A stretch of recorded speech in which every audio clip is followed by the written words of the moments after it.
بسم الله الرحمن الرحيم والحمد لله رب العالمين وصلى الله وسلم وبارك على أشرف المخلوقين ربي اشرح لي صدري ويسر لي أمري واحلل عقدة من لساني يفقه قولي سبحانك لا علم لنا إلا ما علمتنا إنك أنت العليم الحكيم اللهم علمنا ما ينفعنا وانفعنا بما علمتنا وزدنا علما وعملا أما بعد السلام عليكم ورحمة الله تعالى وبركاته. Voilà donc, Inch'Allah, notre deuxième cours dans le cadre de ce système de la prière, de la salat. Donc, la semaine dernière, donc, on a fait les introductions, on a créé les groupes. J'ai partagé avec les groupes les slides de la semaine dernière. J'ai aussi partagé même le lien vers l'enregistrement et on fera la même chose par rapport à ce qu'on va faire aujourd'hui. Donc, la référence sur le livre que vous savez, hein, j'ai même oublié d'apporter avec moi les livres. Donc, le livre qu'on va étudier, ce livre-là, il va toucher un certain nombre d'aspects que j'ai essayé d'expliquer la semaine dernière. Et j'ai envie que, Inch'Allah, que tout le monde m'aide pour retrouver les idées qu'on a partagées la semaine dernière. Voilà, donc, euh, avant de parler on a parlé de l'importance de la salade. Je ne vais pas revenir là-dessus parce que tout le monde sait ce que c'est la place de la salade dans notre religion. Ensuite, donc, voilà, donc, dans le livre, vous avez plus de détails à partir d'un certain nombre de versets, donc de nombreux versets. On emploie le terme aqimus salat. On en traduit par accomplissez la salat. Donc tout le monde, ça fait partie de notre foi, de notre croyance, qu'Allah subhanahu wa ta'ala, lorsqu'il emploie des termes, ils sont précis. C'est pas comme nous, même dans les hadiths, il peut y avoir yani, des paroles yani, qui n'ont pas le caractéristique miraculeuse. Mais la parole d'Allah, il a l'aspect de al-mu'jiza. Hein, cette parole dans laquelle il y a l'inimitabilité, c'est-à-dire on ne peut pas imiter les paroles d'Allah et qui sont des paroles émanent d'Allah qui est le sage, l'omniscient. Et le fait qu'il a à chaque fois répété wa aqimus salat, accomplissez la salat, on traduit comme ça. Mais on a vu la semaine dernière que dit les linguistiques par rapport à ce terme-là. On a vu donc les linguistiques, ils parlent d'un certain nombre de choses, construction, continuité, voilà donc un certain nombre d'aspects. Et à la fin, on est arrivé à une conclusion d'après les savants. Le terme accompli, iqamus salat ou iqamatus salat, implique quelques dimensions. D'abord, il y a combien de dimensions? Qui c'est qui peut me rappeler le nombre de dimensions? Trois, exactement. Lesquelles? C'est-à-dire là, je parle de si vraiment on veut accomplir la salat comme il faut. C'est-à-dire que la salat apporte ses fruits, que la salade soit une salade réformatrice qui va changer notre vie, qui va nous donner, qui va concrétiser les promesses d'Allah. Qu'est-ce qu'Allah nous a promis? Inna salata tanha anil fahsha'i wal munkar. La salat empêche de faire les turpitudes et les actes blâmables, etc. Et donc, si on accomplit les salades, c'est-à-dire si les conditions sont là et on accomplit la salade correctement, sans aucun doute, on aura les fruits. Après, on parlera des fruits. Donc, on a dit trois. Première dimension, c'est le temps de, voilà, il faut, comme on protège yani, et on accomplit cette salade-là, il repose sur trois dimensions. Première dimension, c'est la dimension du temps, al-waqt. As-salatu li waqtiha. Qala sallallahu alayhi wa sallam. Donc, le meilleur acte, c'est as-salat dans son temps légal. Donc, les deux s'imbriquent. On ne peut pas séparer. Inna as-salata kanat al mu'minina kitaban mawquta. Donc, le waqt, salat. Donc on ne peut pas dissocier. Donc ça c'est la première dimension. Cela nous a conduit à quoi? À comprendre ce que c'est le temps de la salat, le début, la fin, le waqt al-ikhtiyari, le waqt al-ittirari, al-ada, al-qada, tous ces termes-là, on les a vus et c'est ce qu'on trouve dans les livres. Et notamment l'école malikite, parce que comme je vous ai dit, je vais me baser sur l'école malikite, mais quand il y a des différences dans les autres écoles, voilà, bien sûr, je vais mentionner ce qu'ils disent les autres écoles. Est-ce que jusque-là est bon? Donc ça, on révise un peu. La deuxième dimension, c'est quoi? Voilà, c'est dans les gestes, c'est-à-dire la perfection dans l'accomplissement. Les gestes, les paroles, etc. Ben cela, sa deuxième dimension pour que ça soit accompli. Allah nous dit accompli. Sinon, on fait la salat. Et on peut faire la salat pendant 40 ans et on remarque qu'il n'y a rien qui change dans notre vie. Donc, l'accomplissement implique, le temps légal qu'il faut préserver. Deuxièmement, la perfection dans les gestes. Que veut dire la perfection dans les gestes et tout ça? On a résumé tout ça dans un seul terme. Hein? Là, le khushu', c'est troisième dimension. Il va venir par la suite. Ouais. Toujours deuxième dimension. Que veut dire la perfection? Si tu veux parfaire ta salat, on est bien d'accord qu'on ne fait pas de gymnastique, c'est pas parfaire des gestes si tu veux parfaire ta salat, quel est ton modèle? Prophète, sallallahu alayhi wa sallam, exactement. Donc le modèle prophétique. Ça veut dire que on doit apprendre tout ce qui concerne le droit de la salat, le fiqh de salat, à partir de ce que nous a enseigné le prophète sallallahu alayhi wa sallam. Parce que le prophète sallallahu alayhi wa sallam, durant toute sa vie, il a enseigné aux compagnons la manière de faire salat, il a concrétisé. Des fois, il arrive à certains compagnons, certaines choses en dehors de la salat, il leur demande de refaire, avant de faire la salat, il faut faire ça, il faut faire ci. Donc on a dit toute cette partie-là, ce sont les shurut, les conditions. Et pendant la salat, quand le prophète sallam, Allah lui a fait oublier, ça lui est arrivé quelquefois dans sa vie, et il a oublié, il a fait le sujoud de sahou, de prosternation, d'une attention. Et on a remarqué quand qu'il y a des gestes obligatoires, il fallait les refaire. D'ailleurs, il y a un hadith très connu qui s'appelle, il a un titre, Salatul Musi ou fi Salati, celui qui a mal fait sa salat, où un homme est rentré, il a fait une prière à la va-vite, il n'a pas marqué ce qu'on appelle les piliers, les obligations de la salat. Et quand cette personne a fini, il est venu voir le prophète sallallahu alayhi wa sallam pour lui dire salam alaikum. Le prophète sallallahu alayhi wa sallam dit wa alaykum salam. Ensuite, il lui a dit salli fa innaka lam tusalli. Refais ta salat parce que tu n'as pas fait de salat. Alors qu'il a fait des gestes. Salli fa innaka lam tusalli. Et donc, il va refaire la salat. Premièrement, deuxièmement, troisièmement. J'ai mentionné ce hadith-là sans le détailler dans le livre parce qu'il est très célèbre, très connu. J'ai simplement pour montrer l'importance de l'accomplissement de la salat.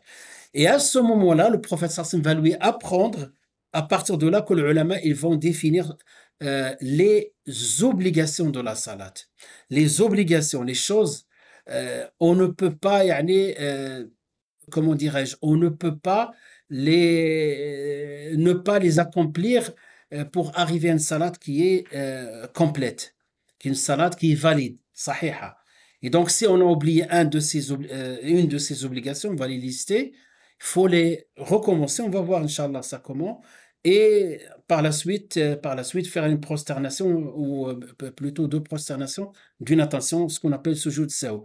Par contre, les sunan, le prophète si on nous a enseigné, si on oublie une sunna mu'akkada, comme le tashahhud du milieu, comme tout ça, on va les définir simplement pour distinguer. Donc la personne qui a oublié ça, il continue sa salat, mais à la fin, il fait que le sujoud sahou. La différence entre l'obligation et la sunna, c'est que la sunna, tu peux finir ta salat même si tu n'as pas fait par oubli. C'est pas comme ça par choix. Par contre, le fard, l'obligation, ce que je viens de dire, il faut recommencer comme l'a dit le prophète. Pas la salat, mais le fard qui manque au sein de la salat. On va voir tout ça, comment l'appliquer, Inch'Allah. Le prophète sallallahu alayhi wa sallam aussi, il a vu certains bédouins qui venaient à la mosquée et qui commençaient à faire quelques gestes, et même les compagnons avant. Pendant la salat, ils parlaient. Et donc là, le prophète sallallahu alayhi wa sallam leur a interdit ça. Et on va trouver un certain nombre de choses qui s'appellent les annulatifs de la salat. Si tu le fais pendant la salat, ta salat est nulle. Là, comme quelqu'un, par exemple, yaftaqidu shartan, une condition comme les ablutions, il perd ses ablutions pendant la salat, sa salat, donc, il s'arrête là. Il sort de la salat, il recommence. Et donc, si vous voulez, toute cette galaxie de ahkam, des choses que j'ai citées, shurut, conditions, les conditions, les obligations, ou les piliers, les sunan, les makruhat, les choses déconseillées, des choses qui annulent pas, mais qui sont déconseillées, comme le fait de tourner les yeux, hein, ou tourner la tête. Ça peut arriver, mais ça, c'est déconseillé. Et les choses qui annulent la salade. Donc, toute cette galaxie-là, c'est ça ce qu'on appelle le fiqh, le droit. هذا هو الأحكام, les règles juridiques. Et donc, on a dit le temps, et avec le temps, faire une salade, euh, يعني la perfection dans la salade, c'est-à-dire connaître ses ahkam, ses règles juridiques. Et chaque règle, tu lui donnes sa juste valeur et sa place. Et en cas d'erreur, tu sais comment rattraper. C'est ça, هذا هو l'ensemble des ahkam. ثم, la troisième dimension sur laquelle repose iqamatu salat, c'est laquelle? Tu l'as dit tout à l'heure, le khushu'. Le khushu', c'est l'âme. Mais il faut d'abord parfaire Inch'Allah, le corps, avant de parler de le khushu', Inch'Allah sera à la fin. Mais cette deuxième partie-là, le temps de la salat, on a mentionné la semaine dernière, le reste, c'est-à-dire parfaire la salat, ce qu'on appelle le fiqh de la salat, c'est là où on va prendre beaucoup de temps. Voilà, s'il fait froid, si tu veux fermer, on a. Voilà, donc c'est là où on va prendre pas mal de temps. Après, on a dit ensuite, qu'est-ce qu'on a dit? Donc on a dit ma ma'na iqamatu salat, que signifie l'accomplissement de la salat. Voilà, comment on peut les traduire par ces trois choses. Un, c'est, donc on a fait le schéma, n'est-ce pas? Voilà. Ah, donc, dans notre conception par rapport à ce cours-là, première chose qu'il faut placer. Bien sûr, il ne faut pas oublier ça et ça parce qu'on va passer beaucoup de temps à ce qu'on a mis au milieu. D'accord? Et bien, l'ensemble. Donc, une fois qu'on a l'ensemble, hein, donc une fois qu'on a les conditions, sans aucun doute, il y a des résultats. Comment on peut résumer les résultats de cette salade? Parce qu'Allah, il n'a pas besoin de notre salade, c'est notre salade pour nous. Il y en a ce qu'on a appelé les fruits. Hein? Comment on appelait les fruits, n'est-ce pas? Deux types de fruits dans cette dunya, hein, donc c'est ça. Dans cette dunya, thimar, et d'autres dans l'akhira. D'accord? Dunya, qu'est-ce qu'on gagne dans cette vie-là? Quelqu'un qui prie. Voilà, des péchés. Donc c'est quelqu'un, tu vas voir qu'il fréquente moins les lieux pas compatibles avec notre foi. Il va fréquenter moins les personnes qui ne sont pas compatibles avec sa vision.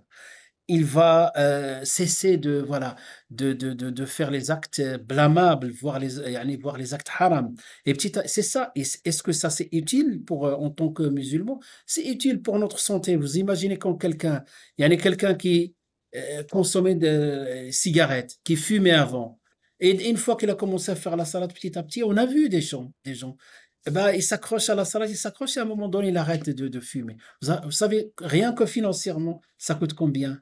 C'est énorme. C'est la dernière fois quand on m'a dit les prix, ben je dis c'est presque les récents. Il y en a pour quelqu'un qui fume ce qu'il faut.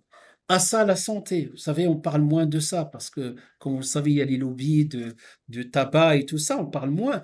Mais une des causes, il y en a de décès de beaucoup de personnes, c'est la consommation des cigarettes. Vous imaginez, la consommation de cigarettes, il y a quelqu'un qui fume, donc il y a beaucoup de lois où on n'a pas le droit de fumer à l'intérieur parce que tout le monde reconnaît c'est désagréable. Et même pour résumer tout ça, celui qui vend les cigarettes, qu'est-ce qu'il a marqué dessus? Fumer tue. Ça suffit. Des fois, il y a des jeunes qui me disent mais c'est que macro la salade. Et j'ai trouvé cette solution-là, j'ai vu que, et alhamdoulilah, ça répond. Donc quand il me dit fumer c'est que macro, je lui dis une liste qui est marquée dans le paquet. Ils me disent, fumes-tu? Je lui dis, c'est bon. Est-ce que j'ai répondu à ta question? Est-ce que c'est haram ou c'est macro? Bien sûr, c'est haram. Allah il dit, وَلَا تَقْتُلُوا أَنفُسَكُمْ. J'ai donné un exemple, Inna salata tanha anil fahsha'i wal munkar. Rien que le fait, quand tu pries, combien de bénéfices, combien d'intérêts que tu acquis dans cette vie-là. J'ai donné que l'exemple des cigarettes. Il peut y avoir pire que les cigarettes. Il y a la drogue, il y a beaucoup de choses. Qu'Allah nous préserve. Donc la salade, ma salade, s'il est accompli correctement, je vais gagner ça dans la dunya. Deuxième, qu'est-ce que je gagne aussi dans la dunya? D'autres exemples. Le rappel d'Allah. Je serai constamment dans le dhikr. Parce que entre un dhakir et un ghafil, Ghafil, il y a quelqu'un dans l'insouciance qui il se souvient pas du tout d'Allah toute la journée. Il y a un fossé énorme. C'est la nuit et le jour. Le dhakir avec le non-dhakir. C'est la nuit et le jour. Et salat t'aide à être dhakir. Et même les gens, quand ils te voient sur ton visage, ça se voit que tu es quelqu'un qui prie. Il y a autre chose, subhanallah. L'autre fois, je récitais, je lisais le Coran. Inch'Allah, si je fais une deuxième édition, je rajouterai ça. Allah subhanahu wa ta'ala dit dans le Coran, qu'est-ce que tu peux gagner? D'autres exemples, في الدنيا. Inna l'insana khuliqa halou'a. L'homme est créé haloua. Ce terme n'emploie pas tout le temps, on ne le trouve pas que dans le Coran. Et Allah va nous l'expliquer. Haloua, quelqu'un haloua. Que veut dire haloua? On peut trouver des traductions. ولكن Allah qui nous donne le vrai sens. Inna l'insana khuliqa. Par notre nature, on est haloua. Et haloua, c'est connotation négative déjà. ما معنى, que veut dire? إذا مسه الخير منوع. Quand il est touché par le bien, c'est-à-dire riche, bonne santé, il a les attributs de la perfection, manou, il ne donne pas, c'est à moi. Non, c'est grâce à moi, c'est grâce à mon travail, c'est ma famille, etc. Manou. وإذا مسه الشر جزوع. ما معنى جزوع? من الجزع. Il se plaint, je suis touché, je suis malade, ça arrive qu'à moi, etc. Donc ça aussi, c'est pas bon. Il n'a pas réussi comment dirais son ibtila. Parce que quand il nous arrive du bien ou du mal, c'est une épreuve. Et donc, quand on a بالشر والخير fitna, Allah il dit les deux. Donc Allah il peut te donner pour t'éprouver que ce que tu vas faire avec. Et Allah il peut aussi te priver. Et c'est une épreuve aussi, comment tu vas réagir. Est-ce que tu vas faire confiance à Allah? Est-ce que tu vas être dans le contentement ou tu vas être dans la rébellion? Et donc, inna l'insan, par sa nature, il fait le contraire. Hein. خُلِقَ هَلُوعًا إِذَا مَسَّهُ الشَّرُّ جَزُوعًا وَإِذَا مَسَّهُ الْخَيْرُ مَنُوعًا. Et après, subhanallah, la suite, quelle est la solution de tout ça? Allah il dit إِلَّا الْمُصَلِّينَ. Sauf ceux qui الذين هم على صلواتهم يحافظون. Ou على صلواتهم. Donc ceux qui prient et qui sont voilà, dans l'iqama, dans le maintien, dans la construction de la salat. Yani, ce sont des choses qui sont dans notre nature humaine. C'est qu'on est manou' ou jazou'. Manou' ou jazou'. Deux défauts qui sont désagréables. Mais la salat nous corrige, nous réforme, nous enlève ça. Et donc, regardez tout ce qu'on gagne. On devient plus, alhamdoulilah, l'argent, notre relation avec l'argent, une relation saine. Pas une relation d'esclave et de subordination qui nous donne des ordres. Yani cet esclavage. Non, c'est une relation saine. Ce sont des moyens, alhamdoulilah. Comme Allah dit, ceux وَإِذَا أَنْفَقُوا لَمْ يُسْرِفُوا وَلَمْ يُقْتِرُوا, sont ni avares ni prodigues. Notre relation avec l'argent. Donc tout ça, c'est dans le dunya. Et tout ça mène à l'akhira. Et qu'est-ce qu'on gagne par rapport à l'akhira? Donc tout le monde, Firdaus. Parce que tout le monde dit le paradis. Quand je prie, d'ailleurs même le hadith, la première chose sur laquelle on va être interrogé, c'est la salat, etc. Donc tout le monde espère de sa salat, bien sûr, le Jannah. Mais Allah subhanahu wa ta'ala, comme le verset qu'on a vu, deux sourates dans le livre, et dans deux versets, surat al-Mu'minun, Allah, il nous liste les qualités de al-Mu'minin, commence قد أفلح المؤمنون الذين هم في صلاتهم خاشعون, qui sont humbles, khushu' dans la salat, والذين هم عن اللغو معرضون, etc., etc., etc., jusqu'à ce qu'il arrive à la fin, je pense, 9e, 8e qualité. Ensuite, il dit والذين هم على صلواتهم يحافظون, ceux qui préservent يعني leur salat, qui la préservent dans l'ensemble général, sont dans sa perfection, etc. أولئك هم الوارثون, ceux-là sont les héritiers, الذين يرثون الفردوس. Plus que ce qu'on peut espérer, c'est que une salat accomplie de cette manière-là, c'est une salat qui aboutit, Inch'Allah, par la grâce et par le pardon d'Allah.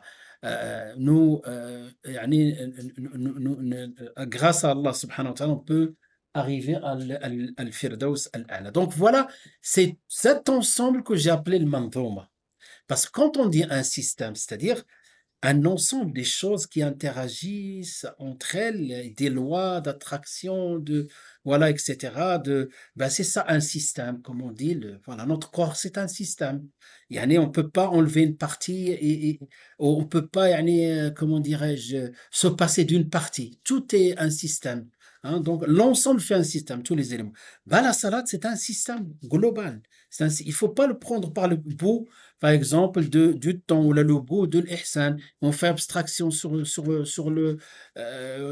khushu', etc. Si tu prends l'ensemble, Inch'Allah, tu tires bénéfice voilà, de la salat. Voilà, donc jusque-là, c'est ça, ça c'est, faut garder, ça c'est notre orientation par rapport à tout ce qu'on va voir, Inch'Allah. On va pas parler souvent maintenant du système, mais il faut qu'il reste dans la tête, Inch'Allah. D'accord, c'est bon, jusque-là, c'est assez clair, Inch'Allah, j'espère. Voilà. Et on a parlé de le muhafadha, je fais une révision, c'est toujours, je fais comme ça dans les cours. Donc le muhafadha, l'observation du temps légal, on a vu, hein, on a vu comment regarder, Inch'Allah, l'enregistrement pour que ceux qui n'étaient pas là, et comment on définit le fajr, le subh, etc. À ça, il faut rajouter quelque chose que j'ai hésité de le mettre ou pas le mettre, pour yani, souci de simplifier. Mais avec ce temps-là, il faut aussi rajouter la salat à la mosquée. As-salat waqtiha fil masjid. On peut rajouter ça. On peut rajouter ça fil masjid et surtout yani, salat al-mashhouda, salat où il y a des témoins, yani, salat al-asr, salat al-fajr, etc. Donc, de faire le maximum, de côtoyer les mosquées dans la salat. Donc voilà, on a parlé de temps légal, la semaine dernière, on a parlé de tout ça. Donc, à l'intérieur d'un intervalle, on l'appelle ada, c'est-à-dire que quelqu'un accomplit la salat. S'il sort la salat en dehors de ce temps-là, ça s'appelle qada, ou le qada, c'est péché. Il y a quelqu'un maintenant qui n'a pas fait encore dhuhr. On a fait l'asr, il n'a pas encore fait dhuhr. Il va la faire après l'asr, sans raison valable. Sans raison valable, bah après l'asr, ça devient plus ada, yani que tu as accompli la salat dans son temps. Non, ça devient un rattrapage. Le rattrapage, euh, Allah dit dans le Coran, وَيْلٌ لِلْمُصَلِّينَ الَّذِينَ هُمْ عَنْ صَلَاتِهِمْ سَاهُونَ. Malheur donc à ceux qui prient tout en négligeant leur prière. Voilà. Naam, tfaddal. Ici, au contenu du travail, il nous est impossible de le faire en même temps. D'accord, ça c'est une excellente question qui revient souvent. Par exemple, il y a des dérogations, mais au-delà de dérogations, on n'a pas autre chose parce que il y a des dérogations. C'est vrai que surtout notre contexte et ces dérogations, ils ont toute leur place. Ben, je vais, Inch'Allah, si on avait un tableau, mais je vais dire oralement, si on avait un tableau, ça va être plus clair, Inch'Allah. Par rapport à cette question, je voulais la laisser à la fin, mais puisqu'il a été posé, je vais essayer de répondre. Donc, vous savez que le prophète Sasson aussi nous a enseigné un certain nombre de dérogations. Quand on dit dérogation, des rukhsa. Et donc, par rapport au temps, on va voir les conditions. Aucune salade, si tu fais une salade seule, une salade, tu regroupes pas, tu fais qu'une salade comme ça, la condition, aujourd'hui on va voir les conditions, n'est valable que au moment, à partir du temps légal. On ne peut pas la faire, même ne serait-ce que 1 minute, 5 minutes. On ne peut pas, on n'a pas le droit. Salat, c'est la première règle. Deuxième règle, le prophète sallallahu alayhi wa sallam, il nous a enseigné que parmi les 5 salats, il y a une qui bouge pas de son temps, sachant que le temps, quand je dis le temps légal, c'est l'intervalle, hein, c'est pas le début. C'est-à-dire le temps de l'Fajr, on a dit du lever de Fajr à Sadiq. Vous vous rappelez, le lever du Fajr véridique, lorsque on commence à voir le ciel est noir, on commence à voir une ligne claire qui se lève tout doucement. Donc ça, c'est le Fajr Sadiq. Et à la fin, juste avant le lever du soleil. Si quelqu'un arrive à faire sa salat avant le lever du soleil, il a une raison valable, donc surtout le sommeil ou quelque chose comme ça. Donc là, cet intervalle s'appelle le temps légal de l'Fajr. Cela, on n'a pas de dérogation. La dérogation, si je peux m'exprimer de cette manière-là, c'est peut-être la faire pas au début du temps, mais au milieu, peut-être à la fin. Donc cette salat ne bouge pas. Par contre, le dhuhr et le asr, le professeur nous a enseigné qu'ils sont regroupables. D'accord, on est bien d'accord. Et le maghrib et l'isha, ils sont regroupables dans certaines conditions. Vous êtes d'accord avec moi ou pas? Lesquelles ces conditions? Donnez-moi un exemple. Le voyage. Et en dehors du voyage, est-ce qu'il y a des moments où le prophète sallallahu alayhi wa sallam, il a regroupé? Hein? La guerre, d'accord, le khawf, ça on l'appelle khawf, dans une période de peur, oui. En période de quoi? De la maladie aussi. Il a autorisé ça dans le malade.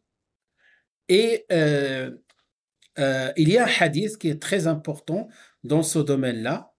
D'abord, je finis avec le voyage. Donc, le voyage, il y a deux dérogations.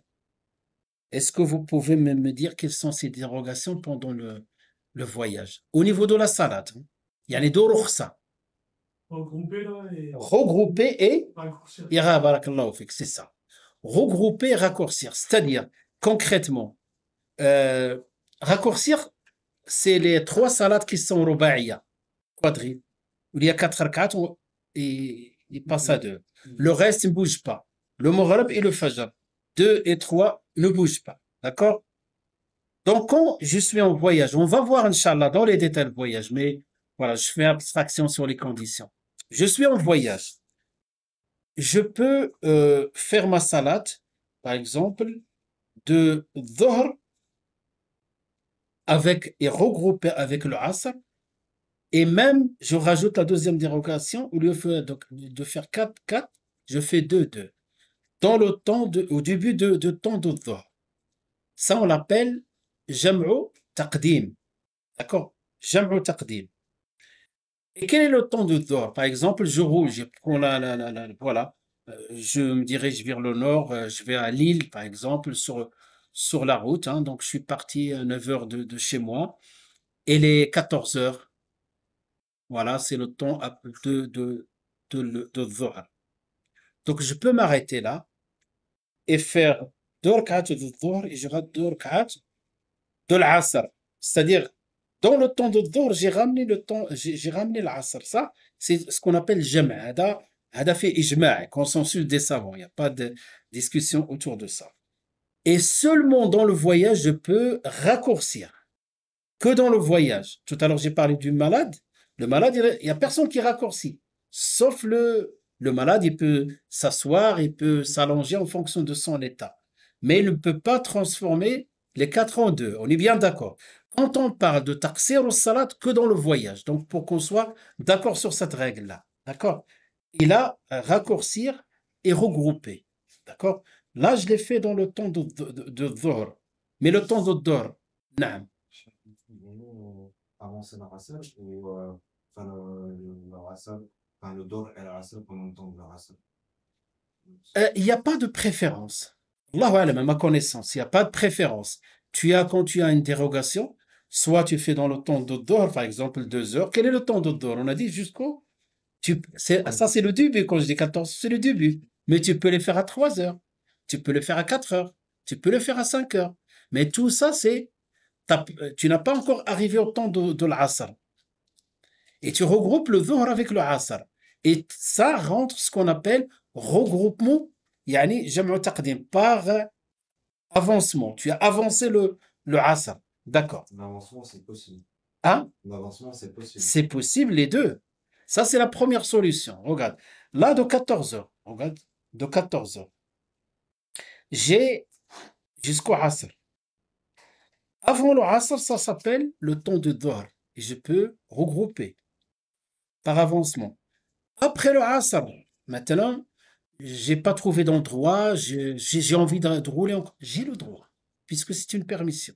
J'avance, bien sûr, peut-être par rapport à ta question, vaut mieux toujours faire les choses, s'acquitter de son devoir le plus tôt possible, peut-être, ouais. Moi, c'était juste l'enseignement aussi des réseaux sociaux, Ouais. des sources que j'avais eues, c'est qu'on ne peut pas avancer. Il vaut mieux Retarder. retarder.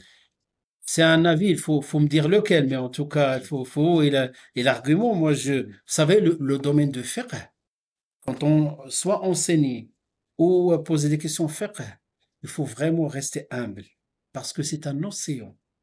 Les avis juridiques, on ne maîtrise pas tous les avis. On parle de manière, soit on a étudié sur une école ou la 2 écoles, et ce qui est reconnu par l'ensemble des savants, mais il se peut des fois qu'il y avait des avis, mais c'est pour cela, donc, s'il y a un avis que je ne connais pas, j'aimerais bien avec les arguments, etc. Voilà. Mais on est bien d'accord, les réseaux sociaux, il faut trier, il faut voir les références, chez qui j'apprends, etc. Voilà. Donc, après retardement, c'est après le temps de l'Asr. Après le temps le temps de l'Asr, donc c'est 14 heures. Et là, il est 18 heures. C'est l'Asr est rentré. Donc, je peux regrouper à partir de ce temps-là par retardement. Mais supposons 18 heures, je ne suis pas encore prêt. 19 heures. À quelle heure le Maghreb? À peu près maintenant. Hein? 20h30, allez, on va dire 20h30. Jusqu'à même 19 heures. Je suis dans le temps de l'Asr. Donc, tu vois cette marge-là, juste même avant le Maghreb. Tu as de 14 heures, là, tu as pratiquement une tranche de 6 heures, hein, donc de 6 heures, voire plus, de temps pour faire ta prière. Là, dans le cas de voyageurs. Sauf le cas de voyageurs, il y a, voilà, il y a raccourcissement. Maintenant, on oublie le raccourcissement, hein, parce qu'on peut le faire que dans le voyage. Maintenant, par rapport à ta question, le prophète, sallallahu alayhi wa sallam, bien sûr, nous a autorisé de regrouper dans le cas de voyage qu'on vient de voir, dans le cas de peur, c'est Salatul Khawf, on a mentionné ça rapidement. Dans le cas de maladie, il y a un hadith dans Sahih Muslim, hein, il y a un hadith dans Sahih Muslim, d'après Abdullah ibn Abbas, il a dit que le prophète sallallahu alayhi wa sallam a regroupé la salat de Dhuhr et l'Asr. Oui, il y a le matar aussi, j'ai oublié, la pluie. Quand il y a beaucoup de pluie où la circulation devient très, très difficile, ça aussi. Donc, le matar, nous, ou la neige, c'est la même chose, c'est le qiyas, le raisonnement analogique, c'est la même chose. Supposons, on arrive au Maghreb et beaucoup de pluie où les routes sont moins yani, accessibles, la neige tombe, les routes deviennent difficiles à emprunter. Donc, qu'est-ce qu'on fait? Bon, on peut regrouper le Maghreb et le Isha ensemble et on rentre chez nous. Et on ne revient pas pour les Isha. Voilà, ça aussi, c'est la sunna qui est alayha ijma', consensus, tout le monde connaît. Mais il y a ce hadith-là de Muslim dans lequel il dit que le prophète sallallahu alayhi wa sallam a regroupé le Dhuhr avec le Asr, hein, donc il a regroupé, mais sans, yani, ni dans le voyage, ni en cas de peur, ni en cas de le matar, globalement le hadith. Si vous voulez le hadith, je vous l'envoie, yani, le texte exact. Donc, وهو بالمدينة, alors qu'il était à Médine. Donc le hadith nous dit globalement que le prophète sallallahu alayhi wa sallam a regroupé en dehors voilà, du voyage, il était à Médine, et on lui a dit pour quelle raison? Il a dit pour lever la gêne par rapport à sa communauté. Yani le raf'il haraj, pour qu'il n'y a pas de gêne. C'est-à-dire comme si il nous a ouvert cette porte-là de faire le regroupement. On a dit le raccourcissement, on oublie. Ça, c'est que le voyage. C'est-à-dire le dhuhr avec l'asr. Donc, pour lever la gêne par rapport à sa communauté. Ce hadith-là, les écoles, la majorité, par exemple les Malikites, n'ont pas tenu compte de ce hadith-là. On peut arriver à leur conclusion d'une autre manière. C'est un peu plus, si je rentre, parce que les Malikites, même sans qu'on regroupe de cette manière-là en tenant compte de ce hadith, les Malikites, ils considèrent que le temps, même à Darouri, de Dhuhr jusqu'au Maghreb. Après, Inch'Allah, on peut revenir là-dessus quand vous, Inch'Allah, maîtrisez ces bases-là, et on peut revenir à l'affaire des Malikites, on va retrouver qu'il arrive à peu près à la même chose par rapport à ceux qui ont tenu compte de ce hadith-là. Donc les Malikites ont dit non, même les Shafi'ites, même les Hanbalites. Pardon, les Hanbalites, même les Hanafites. Mais les Hanbalites, l'imam Ahmed ibn Hanbal a tenu compte. Et l'imam Ahmed ibn Hanbal, c'est le fondateur de une des 4 écoles, hein, ce n'est pas n'importe qui. Et donc, ce hadith-là, il a dit, il a pris compte de ce hadith, il a tenu compte de ce hadith-là, qu'en cas de gêne, c'est là toute la problématique. C'est quoi la gêne? Al-haraj. On va voir, Inch'Allah, petit à petit. Donc, en cas de haraj, ça veut dire je peux, par exemple, je vais commencer, je ne sais pas, mon travail, si j'en considère le travail comme haraj, je ne peux pas faire autrement, je commence mon travail après le dhuhr, je peux regrouper le dhuhr avec l'asr. Hein? Et peu importe à quelle heure je vais sortir, même si je sors après le maghrib, Et même je sors après l'Isha, je peux regrouper de la même manière le Maghrib avec l'Isha, par retardement. Tu vois? Et donc, tu as une marge très large d'après ce hadith-là. Donc, premièrement, c'est un hadith dans Muslim. Deuxièmement, Abdullah ibn Abbas. Troisièmement, l'imam Ahmed ibn Hanbal a tenu compte de ce hadith-là et c'est un avis chez les Hanbalites. Quatrièmement, le Conseil européen de la fatwa a tenu compte de ce hadith-là. C'est là où je reviens à ta question lorsqu'on a posé des questions. On leur a dit, nous, à l'école, au travail, on peut pas. On peut pas. Comment on fait? Comment on fait si ton fils, il a 13 ans et il doit faire la salade, il est pubère ou ta fille, il doit faire la salade, il va commencer l'école à 14 heures, par exemple, ou il finit à 17 heures. Il sort à 17 heures. Comment il fait? Ben, on a dit qu'on applique ce regroupement, par exemple, 14-17, on peut faire le regroupement. Soit il va sortir, s'il arrive à 17h15 à la maison, euh, dans le temps, yani, cette période-là, on est en été, il peut faire le dehors. C'est pas encore à la fin du temps du dehors.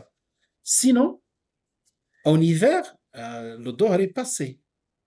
Le dehors est passé dans ce cas-là. Et si on regarde l'heure, l'heure surtout de l'école, on a dit 14 heures. Le dehors, il est à 13 heures, n'est-ce pas? Lui, il va sortir à 17 heures. Donc, qu'est-ce qu'il peut faire dans ce cas-là? Il peut faire, une fois que c'est le temps de dehors, il fait le Dhuhr et le Asr par avancement, regroupement par avancement, par raccourcissement. Et, alhamdoulilah, donc, même s'il sort après 17 heures, après le Maghrib, il n'y a pas de problème. Une fois qu'il sort, il a le temps de le Maghrib et de l'Isha. Supposons quelqu'un maintenant, ça c'est ceux qui font qui vont à l'école. Supposons quelqu'un qui travaille, hein, donc il fait les 3-8, des choses comme ça. Il va commencer à 14 heures, il va finir à 20 heures, je ne sais pas, ou à 20 heures, ou à 19 heures. C'est-à-dire là, mis à part Dhuhr, tout est passé, on sort après l'Isha. Dans ce cas-là, qu'est-ce qu'il fait? Eh ben, il fait le Dhuhr avec le Asr, regroupement par avancement. Et l'Isha et le Maghrib, regroupement par retardement. Et il n'est pas sorti du temps légal. C'est pas comme quelqu'un qui néglige. Là, c'est daroura, je fais rien. Ben, le soir, je fais de Dhuhr, Subh, Dhuhr, Maghrib, Isha. Il y en a qui font comme ça. Qu'Allah nous guide tous, Inch'Allah. D'accord? Mais ici, au moins, si tu tiens compte de cet avis-là, tu as tenu compte d'un avis globalement qui peut être même expliqué par l'école Hanbalite. L'école même Maliki, tu peux trouver une explication si on reprend dans les détails l'école Hanbali. Je ne dis pas que Maliki, il ne donne pas directement cette réponse. Et en plus de ça, il y a le Conseil européen de la fatwa qui donne cette fatwa-là. Voilà, moi, j'ai dégagé ma responsabilité, moi, personnellement. Tfaddal, Inch'Allah. Vous avez compris? Non. Si on regroupe les prières comme ça, Mhm. est-ce qu'on a les mêmes récompenses que si on les faisait à l'heure? Si, bien sûr, si quelqu'un a l'habitude, quand le week-end il ne travaille pas, il va à l'école, il est rigoureux dans sa salade. Et quand le lundi il est au travail, il va tenir compte Rukhsa, à ton avis, ce que tu connais sur ta religion. Il y aura la récompense. Allah est grand. Allah subhanahu wa ta'ala, parce que l'intention dépasse largement nos actes. Voilà. Donc il aura, parce que le prophète sallallahu alayhi wa sallam dit Inna Allah yuhibbu an tu'ta rukhsahu kama yuhibbu an tu'ta azaimuhu. C'est-à-dire dans les actes cultuels, dans ces situations, on a deux choix. Soit on appelle l'azima, le terme qui emploie le fuqaha, azima, c'est-à-dire la règle stricte. Le dhor, c'est le dhor, le 4, c'est. Et rukhsa, regroupement, c'est rukhsa. D'accord? Allah aime voilà, qu'on pratique les rukhas comme il aime qu'on pratique les azima. Inna Allah yuhibbu an rukhasahu kama yuhibbu an tu'ta azaimuhu. Allah il aime les deux. Et l'azima même, Allah il tient compte de ta faiblesse, tient compte de tes limites. Donc quand tu prends en compte ça, c'est une manière de reconnaître et une manière de montrer à Allah subhanahu wa ta'ala que tu acceptes ce qu'il te donne. Voilà, vous avez compris. Donc ça veut dire par rapport au travail, chacun il adapte. Et personnellement, moi je suis convaincu à travers ces avis juridiques que quelqu'un qui va être rigoureux, il connaît le temps des salades, il sait à quel moment je peux regrouper la manière, s'il le fait selon ces règles-là, il n'a jamais sorti sa salade de son temps légal. ما يخرجش الوقت على الصلاة. Par contre يقول يخلي comme ça les choses traîner, ça c'est autre chose. والله أعلم. Ça va, ça répond un peu? Allah يوفقنا إن شاء الله. Il y a un aspect aussi spirituel, c'est que, wallahi, si on est sincère, on veut faire la salat, Allah il nous ouvre des portes qu'on n'a pas yani, anticipées, qu'on ne trouve pas dans le fiqh. On les trouve, voilà, on les trouve on les trouve comme des cadeaux qu'Allah, des portes qu'Allah nous ouvre. Et ça, c'est par expérience. Maintenant, d'accord. Donc, si je reviens, ça y est, le manzouma, le waqt, ou bien les iqamatul salat, le waqt, al-ihsan, hein, donc l'excellence, et trois, le khushu'. Maintenant, on va commencer petit à petit l'excellence. C'est l'excellence qui va nous prendre beaucoup, beaucoup de temps. Que signifie l'excellence dans la salat? Voilà, donc là, j'ai rajouté quelques slides, j'ai mis à jour tout à l'heure, j'étais à la maison. Voilà, qu'on entend par fiqh as-salat. Que veut dire le fiqh? يعني quand vous entendez parler de ce terme-là, يعني كنسمعوا الفقه, ملي كنسمعوا الدين, il y a 4 grands domaines. Hein. Pour faire court, hein, de din, quand on parle de din, il y a 4 grands domaines. À votre avis, quels sont ces domaines-là de din? Quels sont ces domaines? Premier domaine. Quand tu es musulman, tu commences par quoi? C'est quoi qui fait la différence entre moi et quelqu'un qui n'est pas musulman? Tawhid. Comment on appelle tawhid? Pour faire de manière globale, comment on appelle tawhid? On appelle tawhid, mais on appelle aussi croyance, la foi. Oui, tout ça c'est vrai. Tout ça c'est synonyme presque.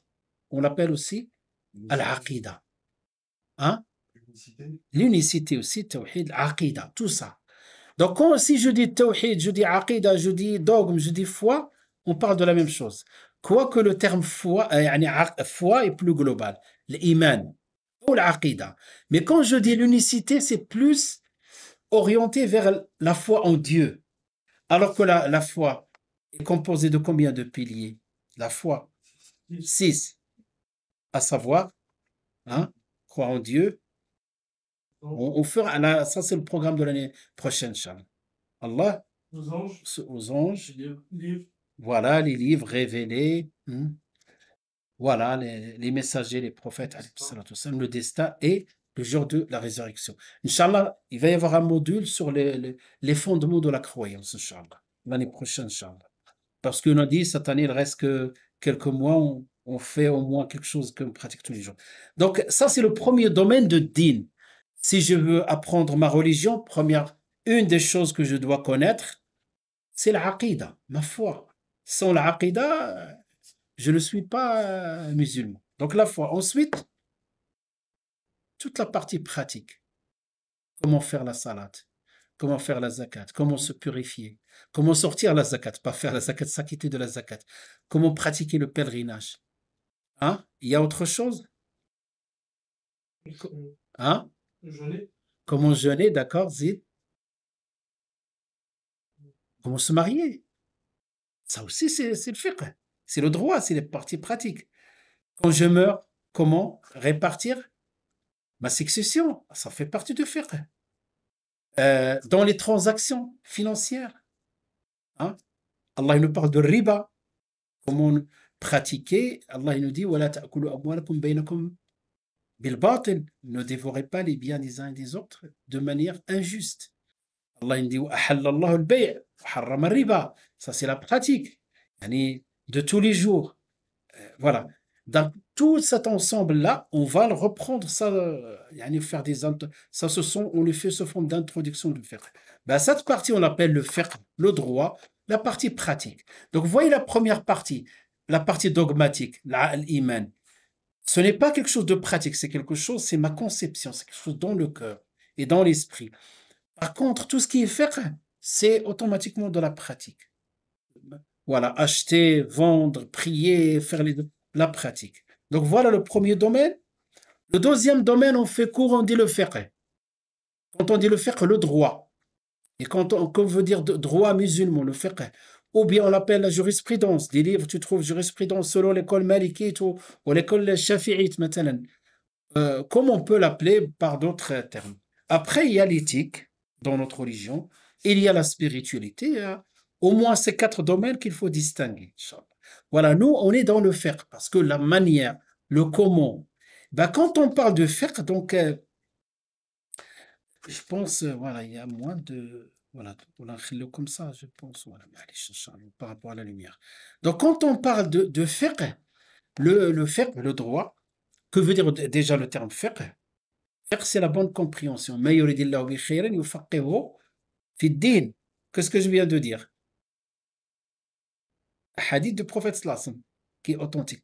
Celui à qui Allah veut du bien lui donne la bonne compréhension de la religion. Hein. Et le fiqh vient de la bonne compréhension. C'est-à-dire une bonne compréhension parce que le fiqh, vous allez voir, il a, si vous voulez, un schéma à suivre. Il a comme une trame. Il y a une manière d'aborder le fiqh. Une fois qu'on parle de la fiqh, voilà, comme je vous j'ai dit l'autre fois, le fiqh de la salat, qu'est-ce qu'il regroupe? Shurut, les conditions. Hein? Il regroupe les piliers essentiels. Il regroupe ce qu'on appelle le sunan, c'est-à-dire les actes recommandés. Il regroupe aussi les annulatifs. Il regroupe, etc. Voilà. La dernière fois, on a vu ça. On a vu de cette manière-là. D'accord, c'est plus clair comme ça. D'accord? Qu'est-ce que le fiqh? Ben, à chaque fois, tu vas dire fiqh au salat. Tu vas étudier les conditions de la salat, les piliers de la salat, les sunans de la salat, les annulatifs de la salat, etc. D'accord? Si tu veux étudier maintenant le jeûne, les conditions du jeûne, tu vois, on a repris la même trame. Les piliers de la salat, les arcanes, du jeûne, j'ai dit. Hein? Les sunans, les recommandations, les annulatifs, etc. Pareil pour le pèlerinage. Pareil pour la zakat. Hein? Pareil. C'est-à-dire, voilà, si vous voulez, le schéma qu'il faut suivre à chaque fois qu'on va faire le fiqh. Bah, à partir de là, regarde les idées, et à partir de là, une fois que tu as saisi ce que c'est le fiqh, et tu l'as appliqué au niveau de la salat, une fois qu'on va attaquer la zakat, ça va être plus fluide. Là, tu es en train d'organiser les idées. Comment? Et, alhamdoulilah, même nos savants, que ce soit les contemporains ou les prédécesseurs, ils organisent le fiqh de cette manière-là. Tu prends n'importe quel livre de fiqh, il va commencer peut-être par parler du mérite de la salat. Mais ça, c'est simplement des rappels pour te mettre dans le contexte. Mais une fois qu'il commence par exemple, des fois, il peut te dire le statut de la salat. Donc, on n'a pas statut de la salat, c'est une obligation, etc. Et celui qui ne prie pas. Je ne voulais pas rentrer dans ces sujets-là. On peut répondre à ça si ça vous intéresse. Mais une fois qu'on rentre dans le shurut, ça y est, vraiment, on est dans voilà, on est dans le domaine. Les shurut, les conditions. Et ensuite, les arcanes. Quelle est la différence? La dernière fois, je vous ai parlé de l'arkan et de shurut. Quelle est la différence entre les deux? Quelle est la différence? Les conditions, donc retenez bien cette grande différence. Hein. Les conditions, ce sont des choses préalables à l'acte. Et les arcanes, ce sont des choses pendant l'acte. Ça va? Le point commun entre les deux, s'il manque une condition, s'il manque un rukn, un pilier, l'acte n'est pas valide. L'acte n'est pas valide. En général, de manière générale, il faut le reprendre à zéro. Il corrige ce qui manque. Par exemple, donnez-moi un exemple de shurut as-salat. L'odo, les ablutions. D'accord. Donc ça, c'est en dehors de la salat. Quand on fait l'odo, c'est avant de prier. Même avant que le temps arrive. Imaginons, j'ai fait une prière et c'est qu'après je me suis rendu compte que je n'avais pas mes wudu. Donc la salat n'est pas, il faut la refaire. هذا الشروط زيد un autre شرط, une autre condition. Là, l'orientation de l'qibla, très bien. Donc nous, notre orientation dans ce sens-là. Imagine, par exemple, quelqu'un parmi nous, il est rentré, il a trouvé des gens qui sont en train de faire un cours, il a dit je ne vais pas déranger, il a fait dans ce sens-là. Sa salat est invalide, bien sûr. Voilà, sauf si quelqu'un ne sait pas, il a fait les ijtihad, etc. Ça, c'est un autre sujet qu'on abordera plus loin, Inch'Allah. D'accord. Il y a quoi encore? L'orientation. Mais du coup, l'orientation, c'est pas dans les piliers, c'est pas l'arcane, c'est dans les C'est dans le conditions. shorot, hein. Non. Ah, dans le shorot. Les ulama, parce que yani, au moment où tu vas faire la salat, avant de faire takbir, tu vas t'orienter. Tu peux pas faire le takbir yani, en dehors de l'qibla et après reprendre. Si tu le fais en dehors, ce n'est- et ainsi de suite. Après, là, le cours, le peu de temps qui reste, je vais détailler un peu les shorot aujourd'hui. Ensuite, donc, les piliers. Donnez-moi un exemple de pilier. Les piliers, sachant qu'ils sont les actes obligatoires à l'intérieur de la salat. Qu'est-ce qu'on peut avoir? Hein? Takbiratul ihram, le premier, hein, parce qu'il y a plusieurs takbir. Le premier, on l'appelle takbiratul ihram, le takbir de la sacralité. C'est comme tu rentres dans le hajj. Tu fais l'ihram et tu rentres. Hein? Takbiratul ihram. Mais par contre, le takbir, les autres, l'intiqal, quand tu veux faire ruku', quand tu veux faire sujoud, quand tu te lèves de sujoud, on l'appelle takbiratul intiqal, intiqal, transition. Tu passes d'une position à l'autre. Hein? On appelle la transition. Ça, c'est sunnah, ce n'est pas une obligation. D'accord. غادي نعطيكم كل شيء إن شاء الله la liste de tout ça. D'accord. Autre takbiratul ihram, le sujoud, etc. La fatiha. Voilà. Donc, si quelqu'un oublie un des rukn, on va voir la manière de corriger. Mais d'abord, on est bien d'accord, il faut lister et mettre dans la tête les rukn. Ensuite, vous avez les sunan, surtout les sunan mu'akkada. Donc, voilà, les conditions, ce sont les éléments obligatoires avant la prière, comme la purification, l'orientation, le qibla, les arkan, piliers manqués. Voilà. Si un rukn manque, par exemple, supposons j'ai fait une unité, raka'a, hein? Donc, tout à l'heure, on a fait 4 raka'a de l'asr. Maintenant, tu fais une raka'a. Et supposons, j'ai oublié de faire un sujoud. Hein? J'ai fait que un sujoud au lieu de 2, ou je n'ai pas fait un ruku'. Et je suis passé à la deuxième raka'a. Qu'est-ce que je fais dans ce cas-là? Là, j'anticipe un peu par rapport au sujoud saw. Comment je fais dans cette situation? Et certains ils vont me dire, je vais sortir de la salat et reprendre à zéro. C'est pas comme ça que le prophète nous a enseigné. Non, pas comme ça. Hein? Ça, c'est, voilà, donc une proposition de réponse. D'autres propositions. C'est simple, hein? Donc, cette unité-là, qu'est-ce qu'il manque? Il manque un rukn. Et c'est trop tard, je suis passé à la deuxième unité. À votre avis, qu'est-ce que je fais de cette unité? Puisqu'il manque un rukn, je ne la compte pas, tout simplement. Et ma deuxième raka'a devient la première, et ainsi de suite. Voilà. Et à la fin, je fais ce jeu de saw. Donc, j'anticipe, obligé des fois, même une fois qu'on va arriver ce jeu de saw, vous allez vous-même, Inch'Allah, me corriger quand je me trompe. Inch'Allah. Les sunan, quand j'ai dit les sunan appuyés. Les sunan appuyés, vous allez voir, selon l'école malikite, sont 8. Tu vas te rappeler, parmi les sunan, par exemple, la récitation de la Fatiha, c'est rukn, pilier, et la récitation de la sourate,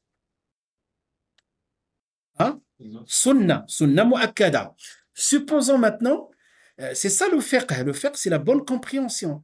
Moi, maintenant, par rapport à mes situations, je sais comment agir. Supposons maintenant, dans cette raka'a-là, j'ai pas oublié le ruku' ni le sujoud, mais j'ai oublié de réciter la Fatiha. Pardon, la sourate. Qu'est-ce que j'ai fait le Fatiha, j'ai fait le ruku' et je suis arrivé à la deuxième raka'a. Je fais quoi? Donc, est-ce que je la compte, cette unité ou pas? Je la compte. Parce qu'il manque une sunna, il ne manque pas. Et comment je corrige à la fin, je fais le sujoud de saw. C'est ce qu'on va voir par la suite, Inch'Allah. Si vous êtes patient, vous allez jusqu'au bout. Wallah, croyez-moi que cette question-là n'est plus un secret pour vous, Inch'Allah. Pourquoi? Parce que, subhanallah, dès qu'on commence à aborder ces sujets-là, les gens pensent que ce sont des montagnes, mais ils n'ont pas donné le moyen, ils ne se sont pas investis dans ces sujets-là pour les comprendre. Après, c'est une fois que tu as compris la salat, une fois on passe à la zakat, ça y est, les idées vont se structurer automatiquement, Inch'Allah. D'accord, on est bien d'accord. Le mustahabbat, maintenant, c'est quoi le mustahabbat, par exemple? mettre la main droite sur la main gauche, si j'ai oublié ou là, quelque chose, yani mustahabbat, comme quand tu dis Allahu Akbar, subhanakallah wa hamdik, dua l'istiftah. Connaissez quand on dit Allahu Akbar, il y en a qui le font, il y en a qui ne le font pas. Donc c'est une sunna. Les malikites, non, ils ne tiennent pas compte de ça, ils ne le considèrent pas comme une sunna. Mustahab, mais la majorité des savants, quand tu dis Allahu Akbar, il y a un dua. Il y a plusieurs versions, mais la version la plus simple, Subhanakallah wa hamdik wa tabarak asmuk wa ta'ala jadduk wa la ilaha ghayruk. Tu l'as oublié. Tu fais quoi? Tu fais rien, yani. Ta salat est sahiha. Supposons, Allahu Akbar, tu es rentré, Alhamdulillah Rabbil Alamin, Ar-Rahman, Ar-Rahim. Ta salat est valide. Même l'école maliki te dit, c'est comme ça qu'il faut faire. Mais je suppose que je suis Shafi'ite, Hanbali ou Hanafi. Et j'ai oublié de faire Su'ad Sujud. Elle est là. Elle est dans les mustahabbat. Voilà. Et le troisième niveau. Après les annulatifs, il faut faire très attention. L'année passée, pas cette année-là, l'année passée, ben, j'ai pas vu. L'année passée, c'est là où j'avais l'idée de faire des cours avec les jeunes ici sur la salade. Et l'année passée, pendant Ramadan, on m'a dit qu'il y a des jeunes, alhamdoulilah, qui sont venus pour faire le tarawih. Et il y en a qui regardent leur portable pendant la salade. Après ce qu'on m'a dit, j'ai pas vu ça. Voilà. Pour lui, peut-être c'est quand tu le vois quelqu'un d'autre qui fait des gestes, pour lui, il regarde son portable, il l'a sonné, il l'a regardé, il l'a mis dans sa poche, etc. Ça peut être un annulatif de la salade. Parce que regarder le portable, comme c'est que tu parles. Et le fait de parler pendant la salade, c'est annuler la salade. Sans raison. Hein. Tu peux dire à l'imam subhanallah, ça c'est une raison valable. Anwa' salat, on va les voir, Inch'Allah, les salats obligatoires, et on va découvrir des salats qu'on n'a jamais pratiquées. Certes, on a pratiqué la salat janaza, on a pratiqué la salat de l'Eid, de l'Jumu'ah, toutes les semaines, mais est-ce qu'on a pratiqué une fois salat al-istisqa, la salat pour demander la pluie? C'est une sunna mu'akkada. Est-ce qu'on a pratiqué la salat de l'éclipse? C'est arrivé, mais très peu de fois. Je me rappelle, on l'a fait une fois à la mosquée à l'époque, à la mosquée du Soleil, la grande mosquée de Saint-Étienne. D'accord? Est-ce qu'on, eh ben, ils font partie de ça, des salats que le prophète sallallahu a instauré, qu'ils étaient pratiqués. De l'éclipse, ça, on appelle la salat. Et ainsi de suite, Inch'Allah. Des règles exceptionnelles, ça c'est ce qu'on a dit, du voyageur, du malade. Et ça, c'est parmi les choses que je tiens vraiment à souligner. Vous savez que beaucoup de nos frères et sœurs, parents ou jeunes, quand ils rentrent à l'hôpital, ils prient plus. Ils disent jusqu'à la sortie. Mais des fois, il y en a qui ne vont pas sortir. Alors qu'il y a tout un ensemble de règles à connaître avant qu'on rentre à l'hôpital, ça peut nous arriver. Si je ne peux pas m'orienter vers le Qibla, je le lis, je ne vais pas demander à chaque fois de m'orienter vers le Qibla. D'accord, si je ne peux pas faire la salat debout, je m'assois, comme il a dit le prophète sallallahu alayhi wa sallam à Imran ibn Hussein, salli qa'iman fa illam tastati' fa qa'idan fa illam tastati' fa raqidan. Donc tu fais debout si tu ne peux pas. Et les règles exceptionnelles. Et c'est là où le shaitan il rentre par cette porte-là. Vous imaginez quand vous allez voir quelqu'un à l'hôpital, et vous voyez, il est très fatigué, mais il a toute sa conscience. Est-ce que ça vous arrive de lui poser la question, comment est-ce qu'il a fait sa salat? Il faut. Et après, il te dit, mais je suis pas propre, souvent, je suis pas propre, etc. Je ne peux, parce que quand on est opéré, des fois, on ne peut pas maîtriser, c'est-à-dire la sortie voilà, des impuretés, etc.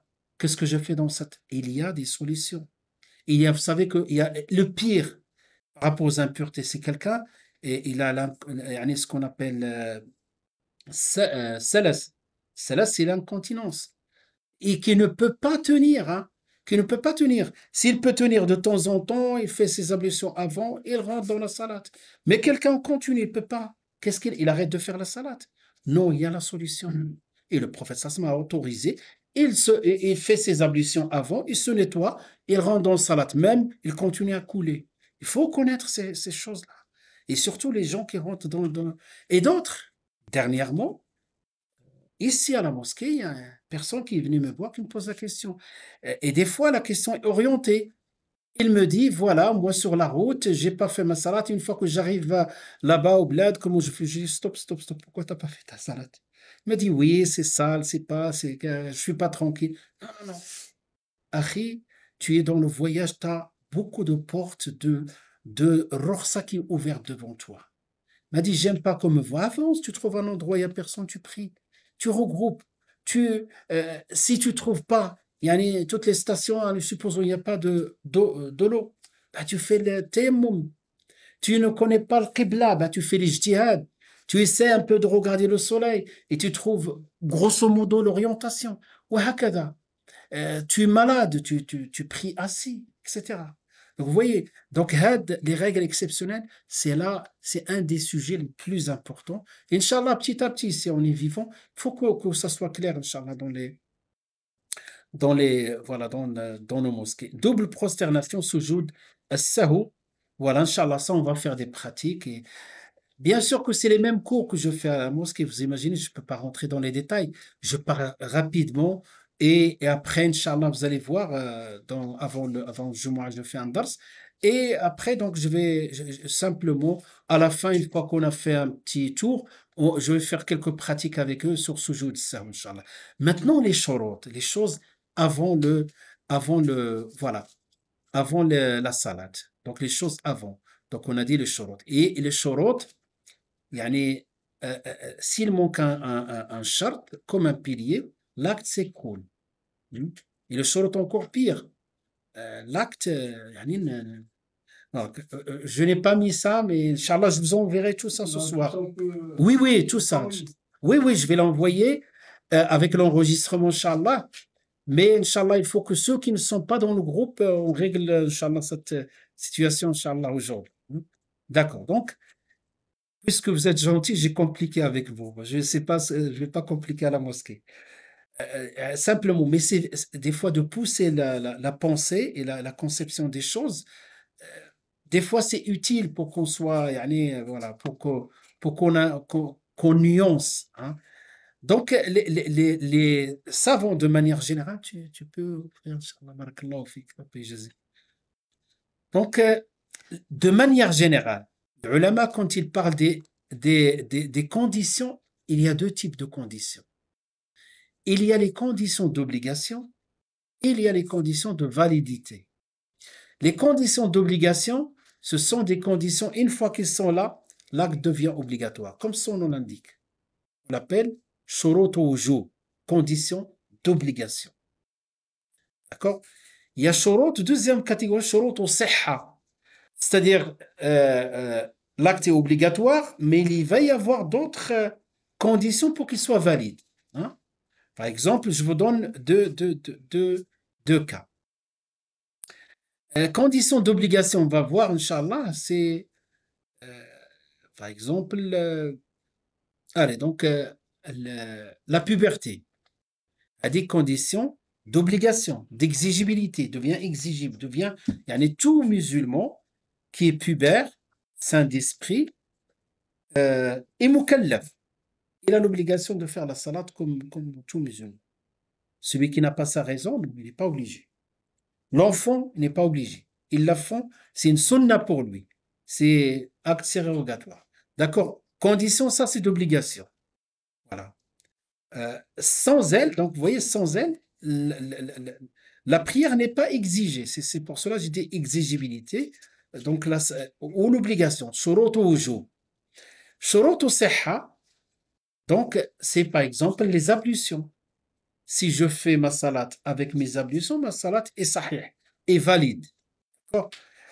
Et les malikites, ils ont encore nuancé plus, ils disent les conditions d'obligation et les conditions de validité et les conditions qui regroupent les deux à la fois. Peu importe, ne tenez pas compte si, Inch'Allah, vous allez avoir les slides détaillés plus que les livres, hein, cette partie-là.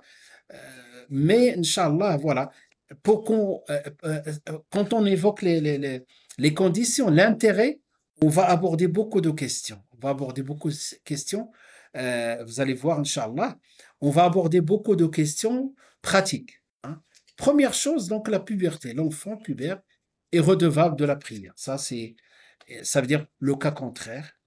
un enfant ou là, un jeune qui n'a pas atteint la puberté n'est pas redevable. C'est-à-dire que aujourd'hui, les questions qu'on a posées tout à l'heure par rapport à la salade dans le temps, etc., mais allez, quand il revient de l'école, on, donc on allimuhum, le prophète, à partir de 7 ans, on commence à leur apprendre la salade, etc. Donc là, une des conditions qu'on va la trouver dans l'exigibilité. Voilà, et sont là, pardon, les conditions d'obligation. Absence de contrainte, une contrainte majeure, menace de mort, torture, voilà, tout ça lève l'obligation. C'est-à-dire quelqu'un, une contrainte majeure, pas une contrainte mineure, majeure, c'est-à-dire menace de mort. Quelqu'un, il est quelque part, s'il sort, voilà, il y a des bombardements, il y a des guerres, il y a quelque chose de cette nature-là. Voilà, donc il y a une contrainte. euh, il y a peut-être des solutions comme Salat al-Khawf, comme d'autres solutions. Voilà. Mais s'il prie, on le tue. Hein. Donc on l'observe, s'il prie, on le tue. Donc là, l'interdiction ici, ou ce qu'on appelle cette obligation de faire la salat, il va être levé. Parce qu'il y a la règle, l'adage juridique, le qaïd al-fiqhiyya, qu'est-ce qu'il dit? Euh, la nécessité lève l'obligation. Il le fera plus tard. Menace de mort ou bien torture. Il y a quelqu'un, il est chez l'ennemi dans une prison ici. Voilà. Donc, le Fuqaha, il évoque tout ça. Parce que si quelqu'un, euh, même, ça arrive à une minorité des minorités, mais les Fuqaha, ils ont évoqué ça parce que certains vont dire que, voilà, donc, ils vont peut-être croire que même si je suis menacé de mort, il n'y a pas cette question d'absence de contrainte. Ça, c'est ce qu'ils disent les Malikites. Réception du message prophétique. Ça, tout ça, c'est d'exigibilité. Naam, tfaddal. La, la menace de mort, c'est valable quand on fait la salade, par exemple. Quand on est dans la confession de la salade.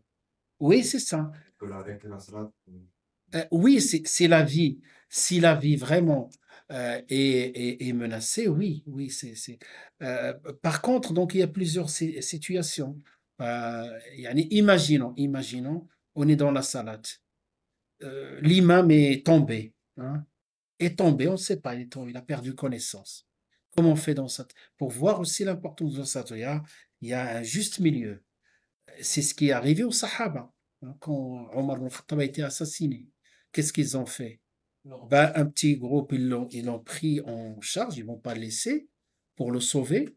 Mais Abdurrahman ibn Auf a avancé pour finir la salat avec les gens. Même de faire une salat rapide qui marque les obligations, mais la salat ne tombe pas par rapport au groupe. Hein. Voilà. Supposons un imam lui arrive quelque chose qui dirige la prière, ou même avec toi à côté quelqu'un qui est tombé, tu peux sortir de la salat et aller le sauver, mais les autres vont continuer, pas tout le jama qui s'arrête. Inutilement que on n'a pas besoin de tout le monde, un ou les deux qui s'occupent de lui. Voilà. Wallahu alam. Réception de messages prophétiques. Pourquoi on évoque ces sujets-là? Parce que même s'ils sont pas, certains sont pratiques, d'autres pas, vous imaginez quelqu'un qui vit reculé de la civilisation en Amazonie, voilà, quoique maintenant peut-être tout le monde est connecté, je ne sais pas. En tout cas, on parle de manière générale. Il n'a pas reçu le message, il ne sait pas ce que c'est l'islam. Donc, il n'a pas cette exigibilité. Donc, il n'a pas reçu le message prophétique. Donc, voilà ce qui cite les conditions d'obligation. Mais surtout, nous, la chose voilà, qui est générale, c'est la puberté. Ensuite, maintenant, les conditions à la fois d'exigibilité, d'obligation et de validité. On parle de la raison. Quand on parle de la raison, par exemple, quelqu'un n'a pas sa tête, il n'a pas sa raison. Bien sûr, on ne va pas l'obliger, même s'il prie, vous savez, même si le prix, sa salat n'est pas valide. Vous savez pourquoi? Ma'alish, s'il est là pour des raisons peut-être psychologiques, quelque chose comme ça. Pourquoi? Parce que al-aql huwa manat al-taklif. L'aql, c'est la raison, c'est là qui est concerné par la responsabilité. Il n'est pas responsable. D'accord? À ça, quand on parle de la raison, il y a des dérivés aussi. Par exemple, quelqu'un l'évanouit, quelqu'un qui a perdu connaissance, et ben, qui est resté 3 jours dans le coma, qui est resté 1 mois, 2 mois, 3 mois. Voilà. Donc, naturellement, il ne va pas pouvoir faire la salade, Mais une fois qu'il est sorti du coma, hein, qu'est-ce qu'il fait? Est-ce qu'il rattrape? Est-ce qu'il ne rattrape pas? Ça dépend voilà, de la période. Quelqu'un qui est ivre, il dit, mais je veux quand même saller, je veux quand même saller. Sa salat n'est pas, ou quelqu'un qui fume du cannabis ou quelque chose comme ça, c'est une forme d'ivresse aussi. Normalement, il doit sortir de tout ça et même il annule, l'ivresse annule les lourds. Et à ce moment-là, s'il veut faire tauba, il fait sa salat. Voilà. Donc, parce que s'il fait dans cet état-là, sa salat n'est pas valide. Vous voyez la question de la raison, il faut que ce soit quelqu'un qui a toute sa raison. Est-ce qu'il est excusé de retarder la salade? C'est autre chose. C'est autre chose. Parce qu'il peut avoir une forme d'ivresse à travers le benj, par exemple, le benj, le- l'anesthésie. Hein, donc ça, c'est halal. Yani c'est pas il l'a pas fait exprès. Donc, on attend sortir de cette situation. Mais quelqu'un qui va aller consommer l'illicite, il a une responsabilité. La présence et capacité d'utiliser l'eau sans purification possible. Voilà.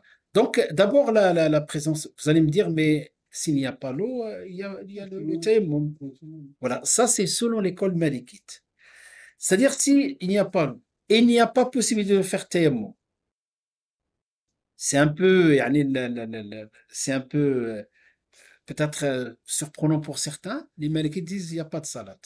Et prie pas. Yani, supposons quelqu'un qui est enchaîné, hein, dans une prison, chez l'ennemi. Il ne peut pas bouger. Ça, c'est selon l'école malikite. Wallahu a'lam. Mais d'autres, il peut prier avec ses yeux, il fait ce qu'il peut. Voilà. D'accord? Donc, ça, c'est pas valable. Donc, chaque fois, j'essaie d'évoquer le parallèle. D'accord? Inch'Allah, la présence de capacité d'utiliser l'eau. Bien sûr, s'il n'y a pas l'eau, on est dans voilà, dans un désert, on est dans le voyage, on traverse le désert, des fois on part au bled, on part ailleurs, ben, on traverse, il n'y a pas rien, on a oublié de prendre de l'eau avec nous. Et supposons, par exemple, regarde ce qu'on a dit tout à l'heure par rapport au voyage. Donc, donc il est 14 heures, il n'y a pas le main, et tu veux te saler. Tu fais comment, à votre avis? Quel est le meilleur choix? Le tayammum, tout de suite. Regarde, tu as tout cet intervalle et tu peux espérer avoir l'eau. Donc, continue. Retarder, attendre. Peut-être tu peux espérer avoir l'eau. C'est mieux. Tant que tu espères, il vaut mieux attendre. Il vaut mieux attendre. Euh, le prophète sallam déjà, donc qu'est-ce qu'on fait? Supposons, ce que tu as dit, c'est ne pas faux hein, aussi. Donc, c'est arrivé à l'époque du prophète sallallahu alayhi wa sallam. Supposons, par exemple, tu as avancé, tu as fait le tayammum. En tout cas, le hadith va tout nous dire. Le prophète sallallahu alayhi wa sallam, il y avait deux compagnons qui sont partis dans un voyage. Et voilà, donc ils étaient dans cette situation. Et le temps de salat est arrivé, il n'y avait pas de ma. Ils ont fait tous les deux le tayammum, ils ont prié. Et après, plus loin, ils vont retrouver le ma. Dans le temps légal, maintenant quand on parle de le temps légal, fait waqt salat, il n'est pas sorti. Par exemple, supposons, je ne sais pas de quelle salat s'agit-il, mais il était dans le temps légal. Supposons, nous, par rapport à aujourd'hui, on a fait tayammum à 14 heures, à 17 heures, on a trouvé le main. Qu'est-ce qu'on fait dans ce cas-là? Ben, les compagnons, voilà, ils ont fait les choses différemment. Un qui a dit ma salade, je l'ai fait dans le temps et il n'y avait pas de l'eau, ben, j'ai fait le thème. Et le deuxième, il a refait la salade. Il a refait la salade avec le main, il a fait le wudu avec de l'eau. Et quand ils ont rencontré le prophète sallallahu alayhi wa sallam, c'est un hadith qui est authentique, on l'évoque souvent dans le fiqh. Donc, le prophète sallallahu alayhi wa sallam dit, quant au premier, il était conforme à la sunna, et quant au deuxième, il est doublement récompensé. Et à partir de là, les fuqaha, ils disent dans ce cas-là, il est préférable d'attendre. Si quelqu'un anticipe et fait la salate, il est recommandé de la refaire tant qu'on est avec le ma, bien sûr. Voilà. Et il est recommandé, les Malikites, ils disent, il est recommandé de la faire dans son temps légal si tu arrives à trouver un ma. Voilà. Ce qu'on va voir tout le long, à aucun moment la salat tombe, sauf en cas de raison. D'accord? Éveil et se venir. Là, il y a hadith. La prière est obligatoire dès qu'on se réveille ou on se souvient. Un hadith qui dit Man nama an salatihi aw nasi. Donc, celui qui s'est endormi. Il a, par rapport à sa salat. Et il avait, une fois, il a mis le réveil. Le réveil où là, le téléphone n'était pas chargé. Voilà, il n'a pas sonné. Il s'est réveillé. Et c'est, surtout le matin, c'est 7 heures, 8 heures. Ça y est, le temps de salat est passé. Hein. On est dans le shoro. Qu'est-ce qu'elle fait? Là, Allah subhanahu wa ta'ala, on va dire, une des miséricordes divines, c'est que Allah subhanahu, puisque le sommeil, c'est quelque chose que tu ne peux pas maîtriser. Hein. Donc, tu as fait le réveil, tu as essayé, mais tu n'as pas réussi. Donc, dans ce cas-là, le prophète sallallahu alayhi wa sallam a dit, Man nama an salati. Donc, ce cas-là, nama an salatihi. Donc, le moment où il se réveille, c'est son temps légal. C'est à ce moment-là. فوقته عند يعني عندما يستيقظ أو كما قال صلى الله عليه وسلم, le moment où il se réveille. هذاك هو son temps. Comme si Allah, par sa miséricorde, lui a déplacé le temps. Et maintenant que tu t'es levé, tu l'as pas fait exprès, tu t'es levé, tu le fais maintenant. Pareil, quelqu'un qui a oublié, supposons, les frères, hein, on reste toujours dans le contexte, les frères étant demandé de venir les aider à couper pour préparer, Inch'Allah, la suite de l'extension, la suite. Vous êtes venu à 16 heures et vous avez travaillé. Et quand c'est le temps de l'Asr, tu rentres chez toi, tu as oublié de faire l'Asr et tu as fait le Maghrib et l'Isha. Et après, même le lendemain, 2 jours, 3 jours, tu t'es souvenu que tu n'as pas fait ton Asr. Tu fais quoi? Ben, le moment où tu te rappelles, ça devient le temps légal. Tu le fais tout de suite, tout de suite. Bien sûr, le temps de faire tes ablutions, de trouver il y a les conditions pour faire la salat. Donc, vous voyez, ça, c'est une exception. Éveil et souvenir. C'est-à-dire, ce sont les conditions d'obligation de validité. C'est-à-dire, celui qui a oublié une salat, et au moment où il se rappelle, se souvient, il devient obligatoire pour lui. Pendant tout ce temps-là, tous ces jours-là qui sont passés, ben, il est excusé parce que Nisyan, c'est quelque chose qu'on ne maîtrise pas. L'entrée du temps légal. Donc la prière n'est valide qu'après le début de son temps. Et on ne peut pas faire avant, ça c'est une question des fois, je ne sais pas si je dis c'est une question classique. Souvent certains disent, moi je commence mon travail à 7 heures et le Fajr il est je ne sais pas, ou l'inverse, le Fajr, je commence mon travail à 6 heures et le Fajr il est à 6h30, est-ce que je peux faire avant, etc. Je ne peux pas faire autrement. Ça, il n'y a pas de. Voilà, il y a aucune comment dirais-je, aucune fatwa là-dedans. Il y a quoi? Il y a la salade. Il trouve le moyen, il essaie de trouver le moyen, Inch'Allah. Et si on cherche, Wallah, on trouve. L'entrée du temps légal. Ça aussi, ça me pousse aussi à parler un peu des calendriers. Vous savez, les calendriers, il ne faut pas qu'on soit toujours naïf. Hein. Il faut à un moment donné de poser la question, nos calendriers qu'on pratique. Pourquoi il y a tant de calendriers au niveau de la loi? Il y a 4 ou 5. Eh ben, parce que il y a divergence, il y a des calendriers où certains pensent que c'est des calendriers qui sont avancés avant le temps. Pas toute l'année, des fois, dans l'année. Et des calendriers que après le temps, il n'y a pas de problème pour la salade, mais un problème pour le jeûne, surtout le fajr. Avant, avant le temps, par rapport au jeûne, ne pose aucun problème, on pose un problème par rapport à la salade. Et donc, Inch'Allah, petit à petit, on va voir, Inch'Allah, tout ça. Et Inch'Allah, on regardera notre calendrier. On va essayer de rectifier certaines choses pour l'année prochaine, Inch'Allah. Voilà, mais s'il le faut, je peux vous donner plus de détails par rapport à ce sujet-là, parce que c'est important, c'est notre devoir aussi de ne pas laisser les gens comme ça Yani les calendriers, de manière générale, c'est que le Maghrib, pardon, que le Isha et le Fajr. Et pas tout le temps, que quelques fois dans l'année. Il peut y avoir quelques réglages à faire. Et après, Inch'Allah, on évite ce problème-là. Voilà, donc parmi les... Pourquoi? Parce que à la fois l'exigibilité plus la validité. Absence de règles par rapport à la femme dans Uloshi, donc ça on le sait, la femme, pendant cette période-là, il ne prie pas, elle jeûne pas. Et après, donc, voilà, une fois qu'il sort de cette période-là, il rattrape le jeûne, mais pas la salade. D'accord? Ça, c'est min al-ma'loum min ad-din bid-darura, que parmi les choses qui font partie des, voilà, de chaque musulman doit connaître. Et les conditions de validité uniquement, donc l'islam, il n'est pas valide pour un non-musulman. Donc un non-musulman, s'il prie, même s'il jeûne, parce que min shuruti qabul al-amal, أولا يعني الإخلاص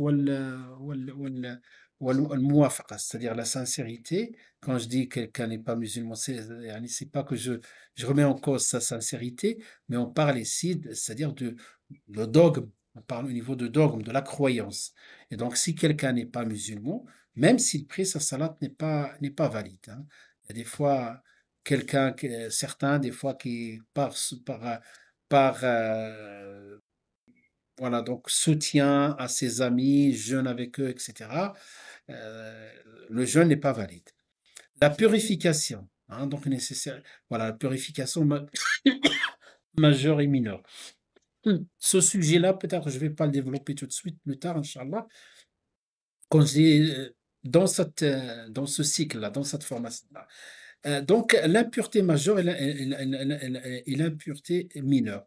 C'est vrai que ce sujet-là nécessite beaucoup de choses. Quand on parle de tahara, vous savez, quand on dit la condition, les débutants, quand je vais faire à la mosquée, je ne vais pas développer tout ça. Regardez comment je vais dire. Je vais dire, il y a 4 conditions. La première condition, donc, puisqu'on parle à des musulmans, donc je vais évoquer les 4 conditions pour faire court. Je vais leur dire, par exemple, le temps légal. Deuxième condition, l'orientation vers le Qibla. Troisième condition, sitr al-awra, qu'on va voir, Inch'Allah, cacher les parties intimes. Et quatrième, at-tahara. Voilà, pour faire court, parce que les mosquées, ce n'est pas des cours académiques de cette manière-là. Et tahara, il regroupe tout ça. Tahara, c'est la purification. Purification, voilà, contre l'impureté majeure, plus l'impureté mineure. Et la propreté du corps, voilà, du corps, des vêtements et du lieu. Ben, rien que ces éléments que je viens de dire, il faut passer pas mal de temps. Premièrement, quand je vais parler de l'impureté majeure, on va parler de l'impureté majeure, ce qu'on appelle al-ghusl. On va parler de shurut al-ghusl, ou là, les choses qui nécessitent le ghusl, les actes qui nécessitent le ghusl par obligation. Hein? Ensuite, donc bien sûr, si vous voulez rapidement, donc quand il y a un rapport intime, la femme après ces périodes de menstrues ou lochi, ça c'est vraiment soit janaba, soit tohr, comme on dit par rapport à la femme. Et on fait les grandes ablutions. Et les grandes ablutions, dans les grandes ablutions, comme on a dit, il y a les actes obligatoires et les actes sérérogatoires.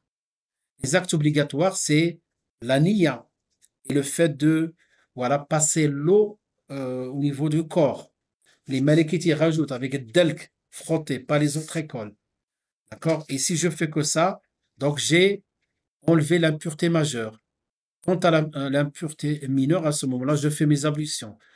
Mais si je veux faire un ghusl global et un ghusl, on va dire le plus parfait, je fais comme le ghusl du prophète Sassam dans lequel je fais les deux à la fois, majeur et mineur. Je commence d'abord à me laver, j'enlève toutes les impuretés, tout ce qui est dans mon corps comme impureté, et je commence, bismillah, donc les ablutions normales. Et après, une fois que j'arrive au niveau, donc je fais les petites ablutions, ensuite je prends au moins 3 hafanat, hein, donc comme ça, de l'eau, Il faut que l'eau yani, arrive à la racine de cheveux de manière générale pour les hommes. Pour les femmes s'ils ont des... Voilà, donc ils ne sont pas obligés. Simplement, ils rentrent l'eau hein, donc à travers pour qu'ils touchent la peau. Euh, Sinon, on peut faire prendre la douche, mais le prophète Sassam, quand il nous a enseigné, ils n'avaient pas beaucoup d'eau. Toujours avec le souci de ne pas faire du gaspillage. Donc, et je descends côté droit, sans toucher les parties intimes, parce que si je touche les parties intimes, les petites ablutions, elles sont annulées. Et de l'autre côté, après, des deux côtés, de telle sorte que tout le corps tout touche le corps et après les pieds. Donc ça, c'est les grandes ablutions. Les ablutions mineures, vous les connaissez aussi, je le fais rapidement. Mais en cas aussi d'absence de l'eau, qu'est-ce que je fais? Pour les grandes, les petites ablutions, le tayammum. Et même quand je fais les petites ablutions, il y a le fait de passer les mains sur les khuf en cuir ou sur le chaussette, toutes ces questions-là, si vous voulez, on peut les aborder la prochaine fois. Voilà, toutes ces questions, elles sont importantes. Comment on fait le tayammum? Si j'ai un pansement, on l'appelle mas'h al-jabira, comment je fais? Tayammum? Non, pas forcément. Vous allez yani, réaliser que beaucoup d'erreurs que font les gens. Et souvent, quand quand les gens posent des questions comme ça, tu as toujours un qui va tout de suite répondre et donner une mauvaise réponse. Un qui te dit, oui, voilà, j'ai ça, dans le... Alors que tu regardes dans les livres de fiqh, ils vont t'expliquer, selon les cas, il y a plusieurs cas. Il y a des cas où on fait les ablutions, mais on arrive au endroit où il y a le pansement, on fait le mas'h al-jabira. Mais le dos ne tombe pas, forcément, sauf si vraiment des cas majeurs, etc. Donc on doit connaître tout ça. On doit connaître aussi, ça c'est par rapport les grandes et petites ablutions. Et dans les grandes et les petites ablutions, on parle du tayammum, les ablutions sèches. On parle de mas'h al-jabira, hein, quand c'est en un pansement. Et on parle aussi de mas'h al-khuffayn, hein, il y a divergence, est-ce que les chaussettes ou pas? Les Malikites non, les autres écoles oui. Mais quand c'est on porte en cuir, il y a consensus. Toutes les écoles, avec quelques conditions. Il faut avoir les ablutions préalables avant. Et les chaussettes, ou pas les chaussettes, les khoufs en cuir doivent être propres, etc. Et quelle est la durée? Tout ça, c'est important de connaître. Après, une fois qu'on en donne l'indication, il faut prendre un livre et y aller encore plus loin. Ça, c'est par rapport aux grandes et petites ablutions. Comment on fait le tayammum aussi? Comment on fait le tayammum? Hein, donc, il y a la manière chez les Malikites et la manière chez les Hanbalites, mais elles convergent. Elles convergent, mais sur certains points, les Malikites rajoutent des choses qu'ils considèrent comme sunnah de plus. Il y a aussi les lieux et l'impureté. Quand on dit les lieux, les vêtements et le corps, ben, il faut connaître la liste de tout ce qui est impur. Hein, c'est quoi? Quelles sont les choses impures? Donc l'urine, les excréments yani pour les êtres humains, les animaux qui ne sont pas consommables, ainsi de suite. Le sang en grande quantité, euh, le vin, yani l'alcool. Quand on prend des parfums, dans lequel l'alcool, est-ce que c'est najasa ou pas najasa? Là, il y a divergence sur ça. Les Malikites considèrent comme najasa, mais pas les autres écoles. Donc, il faut connaître aussi un peu ces sujets-là. Ils sont pas. C'est notre religion, c'est la pratique de tous les jours. De tous les jours. J'espère que je suis pas en train de vous faire il y a sentir que les choses sont compliquées. Simplement, je vous donne des orientations. Voilà. Maintenant, les impuretés tolérées. Ben, quelqu'un il pleut, après il y a de l'eau partout, une voiture qui passe et donc il gicle sur toi. Est-ce que c'est alors qu'il y a des chiens peut-être qui sont passés, des animaux? Non, là c'est toléré, tu cherches pas. Par exemple, des choses qui sont tolérées, des petites gouttes du sang, ils passent. Donc, même toucher un peu quelqu'un qui est ra'af, yani, un peu, mais si ra'af yani, et coule, hein, donc le sang qui coule par le nez, il faut qu'il sorte de la salade. Mais s'il y a une petite quantité tolérée, euh, voilà, donc des taches mineures, boue, etc., il y a des choses qui sont tolérées. Et à partir de ces petites choses-là, ils sont tolérés. Et en même temps, Shaitan, il rentre par rapport à ça, ceux qui ont le west-west. Il y a beaucoup de gens qui ont le west-west par rapport à ça. Est-ce que j'étais touché, une goutte qui tombe? Est-ce que les gens sont, voilà, est-ce que l'eau ou pas? Il faut pas rentrer dans ces détails-là. Alhamdulillah, notre religion, c'est une religion dans laquelle, alhamdulillah, euh, euh, il y a une règle générale. Hmm? Al-yaqin ou la yazulu bi-shak. La certitude ne peut pas être levée par le doute. Tout ce qui est douteux, au moment où tu as la certitude que tu es propre, que l'eau, de manière générale, qui tombe du ciel est propre, tu ne passes pas à l'état du doute. Le doute ne tient pas devant la certitude. Et ainsi de suite, Inch'Allah. Ce sont des règles. Voilà. Couvrir la aura. On va essayer Inch'Allah, de finir ça aujourd'hui rapidement. Couvrir la aura. C'est quoi la aura? Ça, c'est un sujet important aussi. Couvrir la aura, que veut dire la aura? Les parties intimes, les parties. Donc, Allah, il nous a créés donc, avec des émotions, aussi des attributs, avec aussi des qualités, des défauts. Et ça fait partie de quelque chose inné en nous. C'est ça ce qu'on appelle le fitra, la création originale. Avec quelqu'un, voilà, donc quelqu'un qui suit sa fitra, il y a une forme de pudeur. Hein. Il y a une forme de pudeur, il y a une manière de s'habiller, la manière, et notamment dans la salle. Et à partir de là, vous allez trouver par contre, dans le livre, c'est détaillé. L'aura, il y a deux catégories de aura. Aura mughallada pour l'homme, pour la femme, et aura mukhaffafa, légère pour l'homme et pour la femme. Voilà, donc il faut couvrir l'aura pour faire la prière. Et des fois, on voit des jeunes, des fois qui rentrent, des fois parmi voilà, les choses à souligner. Qu'est-ce que l'aura? On va voir les conditions dans le livre. Deux conditions. Donc, bien sûr, on va se couvrir, on va cacher l'aura. Mais des fois, il arrive avec quelqu'un avec des jeans très serrés. Ou bien quand il fait très très chaud avec des tissus qui peuvent même montrer voilà, la couleur de la peau, quelque chose comme ça.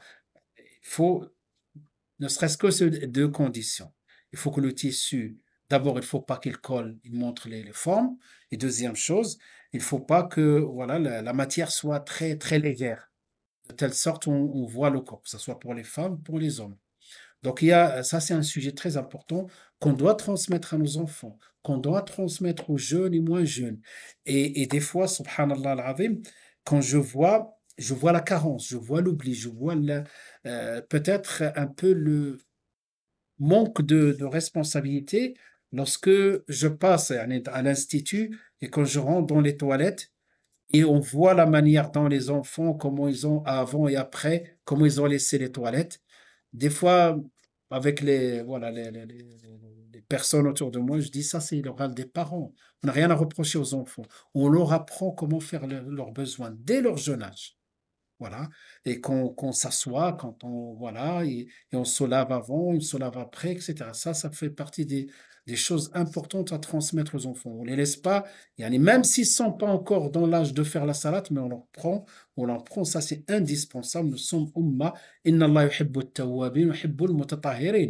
Allah aime ceux qui se repentent et ceux qui se purifient.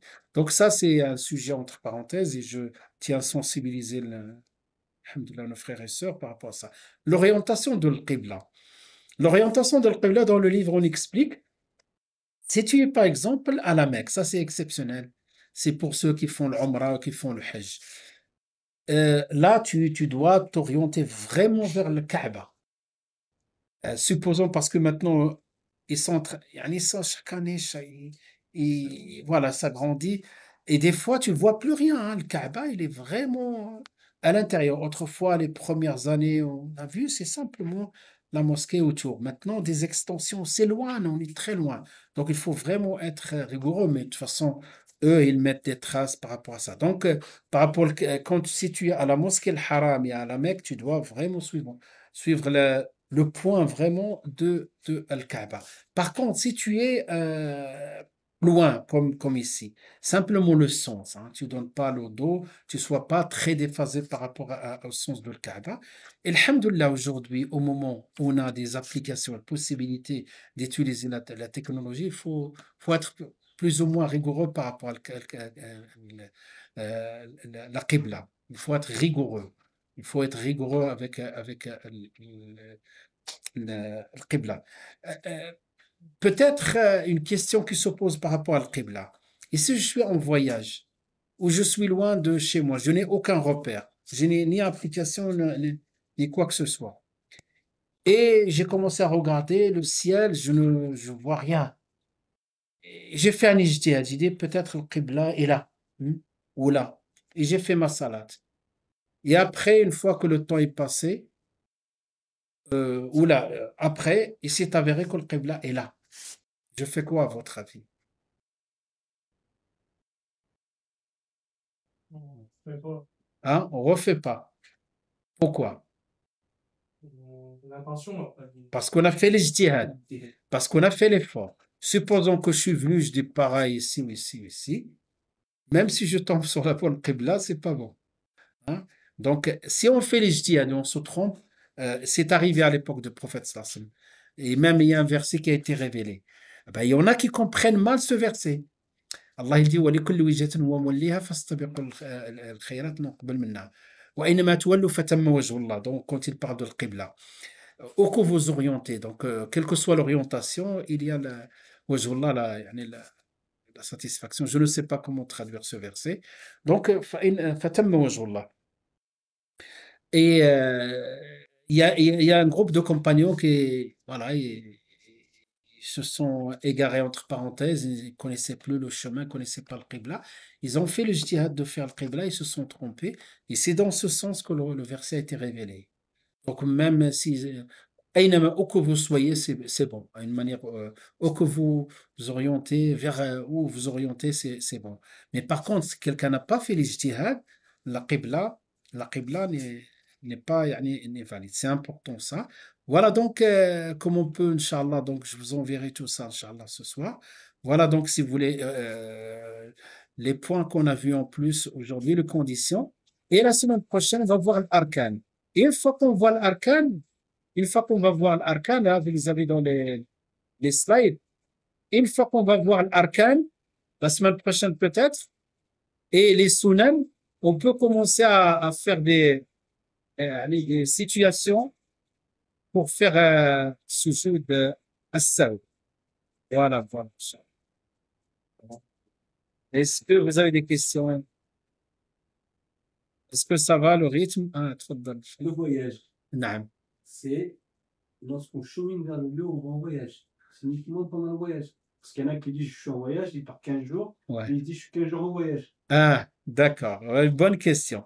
Le voyage, tu vois, il y a des étapes dans le voyage. Il y a le trajet, il y a quand tu t'installes, ce qu'on va appeler tu vas résider quelque part, et il y a le retour. Donc l'aller-retour, c'est la même chose. Au moment où tu prends la route, tu sors de chez toi, tu sors du village ou la ville où tu habites, tu es voyageur. Sur la route, tu as le droit d'appliquer les règles du voyageur. Jeûne, prière, tout. Et une fois que tu arrives sur place, la majorité des savants, ils disent 4 jours maximum. Par exemple, comment à 4 jours maximum? Comment on calcule? Si j'arrive le soir, je compte, est-ce que le lieu de résidence, je vais m'installer, est-ce que je vais prier 20 salades? Parce que 4 jours, 4 fois 5, ça fait 20. Si je trouve que quand je vais m'installer à l'hôtel ou là chez la famille, 19 salades, 17 salades, j'ai le droit de faire la salade du voyageur. Si j'ai 21 salades, si j'ai 20 à partir de 21, je n'ai pas le droit. Ce n'est pas au-delà de 4. À partir du moment où je m'installe et je sais que je vais rester plus de 4 jours, je n'ai plus le droit de faire la salade du voyageur. Et pour le retour, la même chose. Une fois que je prends la route et je rentre chez moi, par exemple, je voulais regrouper par avancement. J'arrive à Saint-Chamond. Je ne suis pas encore rentré chez moi. Je suis encore dans le voyage. Mais si j'ai retardé la salade, j'ai dit je rentre chez moi, Une fois que je suis chez moi, je n'ai plus le droit, je peux regrouper, mais je n'ai plus le droit de raccourcir. Pas Non. des kilomètres? Oui, et ça c'est par rapport à la distance. Oui, j'ai oublié de dire ça, barakallahu fik. Il y a le temps, il y a la distance. J'ai oublié, moi, j'ai tout de suite passé sur voilà, les vrais voyages. Donc, oui, à partir de 4 borodes qu'on convertit par à peu près 80 kilomètres. C'est-à-dire, si je fais un voyage de 60 kilomètres, ce n'est pas un voyage qui me permet, que ce soit sur le trajet ou sur place, de raccourcir la salade et de faire ça du jeûne. Mais à partir de 80 kilomètres, c'est par exemple, je descends à Marseille, ou je monte, je ne sais pas si on descend parce que je vois la carte devant moi comme ça, et je monte à Paris. Donc là, c'est un voyage où je descends au bled. D'accord. Non. Par exemple, les 4 jours. Mhm. Si on reste dans la même ville, Même si je reste dans la même ville. et même si je change 4 fois de maison, 3 jours, Ah, 3 jours, 3 jours, c'est voyageur ou. ah, tu changes de Ouais, ville. Oui, après, donc, si je passe, là, je suis pas resté 3 jours dans cette ville-là, et après, je repris vers une autre ville. Si entre, voilà, si je suis dans les conditions de kilométrage, je repensais un nouveau voyage. c'est un autre pays, hein. Si c'est un autre pays. Même si c'est un autre pays, c'est un nouveau voyage. Même si c'est propriétaire. Euh, Par exemple, je sais. Après, oui, c'est vrai que le ulama, il évoque cette question, quelqu'un est propriétaire, il va, par exemple, dans un lieu, il y a sa famille, etc. Bête, par exemple. Voilà. Moi, je prends une bête. Oh, Même, même, même, Wallahu alam, parce que tu résides ici. Tu résides ici. Ce sont des maisons secondaires. Wallahu alam, ils n'ont pas le même statut. Voilà. Naam. Même si on reste un mois dans une maison, donc je vais faire les 4 jours en voyageur et après. Non, Normal. Non. non. Soit tout, soit rien. C'est comme zakat. Souvent, les gens aussi, quand on dit le nisab, par exemple, supposons il est de 7 000 euros. Et toi, tu as 12 000 euros. Ou 10 000, pour ne pas faire des confusions. Il va dire, ah, donc je sors à partir de 6 000, tout ce qui est au-dessus de 6 000, n'est-ce pas? Non, tu sors à partir de, et au moment où tu as dépassé 6 000, tu sors de la totalité. Mais pareil, et c'est dans le voyage, soit tout, soit rien. Voilà. Soit je fais le voyage, yani raccourcir la salade pendant ces 4 jours, 5 jours, je n'ai pas le droit, ne serait-ce qu'une seule salade. Je n'ai pas le droit. Et par contre, si je suis voyageur vraiment avec toutes les conditions, je ne suis pas obligé de faire la salade de. C'est une ça. Hein. Tu la prends pas. Supposons il y a euh, une mosquée à côté, tu as envie de prier avec eux, tu pries normal avec eux. Supposons que tu arrives chez la famille, donc vous avez avancé le grand-père qui dirige la prière. Lui, il est résident, il est sur place. Donc, il fait 4 rak'at.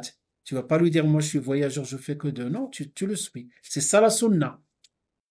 Voilà, c'est ça la sunna. Mais si tu es tout seul et tu as envie voilà, d'appliquer, tu appliques les règles de raccourcissement. Non. Parce que là, où on fait un temps où on fait les 4 4, Mhm. on fait le dos, admettons, et la Hassal, est-ce qu'on peut regrouper entre deux derrière? On attend le temps du Hassal et on fait la Hassal en entier ou deux? Ah, C'est quoi? ouais, une bonne question. Donc, le regroupement, j'ai oublié de le dire, tu as bien fait de poser cette question, il faut avoir la niya préalable. D'accord. Si tu as niya de regrouper, si tu as niya, tu peux regrouper. Si tu as dit, allez, je fais le droit avec eux, tu as oublié d'avoir la niya de regrouper, tu n'as pas le droit de regrouper. Tu fais la prochaine salade dans son temps. D'accord? Maintenant, j'étais avec un groupe et eux, ils ont fait 4. D'accord? Et j'avais la niya. Je suis obligé de suivre. C'est ça la sunna, comme il a dit Abdullah ibn Abbas. Après, donc, je voulais quand même, j'avais l'intention de regrouper. À ce moment-là, je regroupe avec deux rak'at. Je regroupe avec deux rak'at, même si je fais avec eux 4 rak'at. Comme je peux regrouper avec 4. Et pour ça, le jour, le même statut pour. Ah, Jumu'ah, c'est une bonne question. Le Jumu'ah, si tu as le statut de voyageur, tu n'es pas obligé de la faire. Si tu as le statut à 4 jours, mais si tu as une semaine, tu es obligé de faire la. Voilà. La salate de Jumu'ah tombe. Yani, quand je dis tombe, c'est-à-dire l'obligation. Pour un certain nombre. Pour les femmes, ce n'est pas une obligation. Elles peuvent la faire s'ils le souhaitent. Pareil pour les enfants, pour ceux qui ne sont pas libres. Les prisonniers, par exemple, ils ne sont pas obligés. Ceux qui habitent loin, qui habitent à la montagne, des bergers ou là, des paysans qui sont très loin de la ville, ne sont pas obligés de venir pour le Jumu'ah. D'accord? Donc, il y a des catégories de personnes qui sont dispensées de la Jumu'ah, y compris le voyageur. Celui qui a le statut du voyage. Pas le voyage dans le sens large. Il est parti un mois. Non, non. Je parle de celui selon le statut légal du voyageur. Donc, le statut légal, avec la distance et la durée. Il est parti pour 3 jours, parti, je ne sais pas, mercredi, il va revenir samedi, j'ai bien calculé, ou le vendredi, ou le samedi, allez, c'est 3 jours. Là, ce jour-là de Jumu'ah, il n'est pas obligé. Mais s'il l'a fait parce qu'il est à côté d'une mosquée, une bonne chose. Une autre question. Si on est sur la route et il pleut, Mhm. est-ce qu'on a le droit de faire la prière assis dans la voiture ou pas? Ah, d'accord. Donc là, le fait de faire la salat assis. La salat assis, ça veut dire que on est bien d'accord qu'on peut la faire dans le cas. Tu es en bonne santé, hein? Tu es en bonne santé pour que tu le saches, pas pour que tu le pratiques tous les jours. Tu es en bonne santé, tu as le droit de faire la salat assis, c'est dérogatoire. Même pas orienté vers le Qibla. Le prophète sallam était sur sa monture pendant le voyage, il fait la salat assis.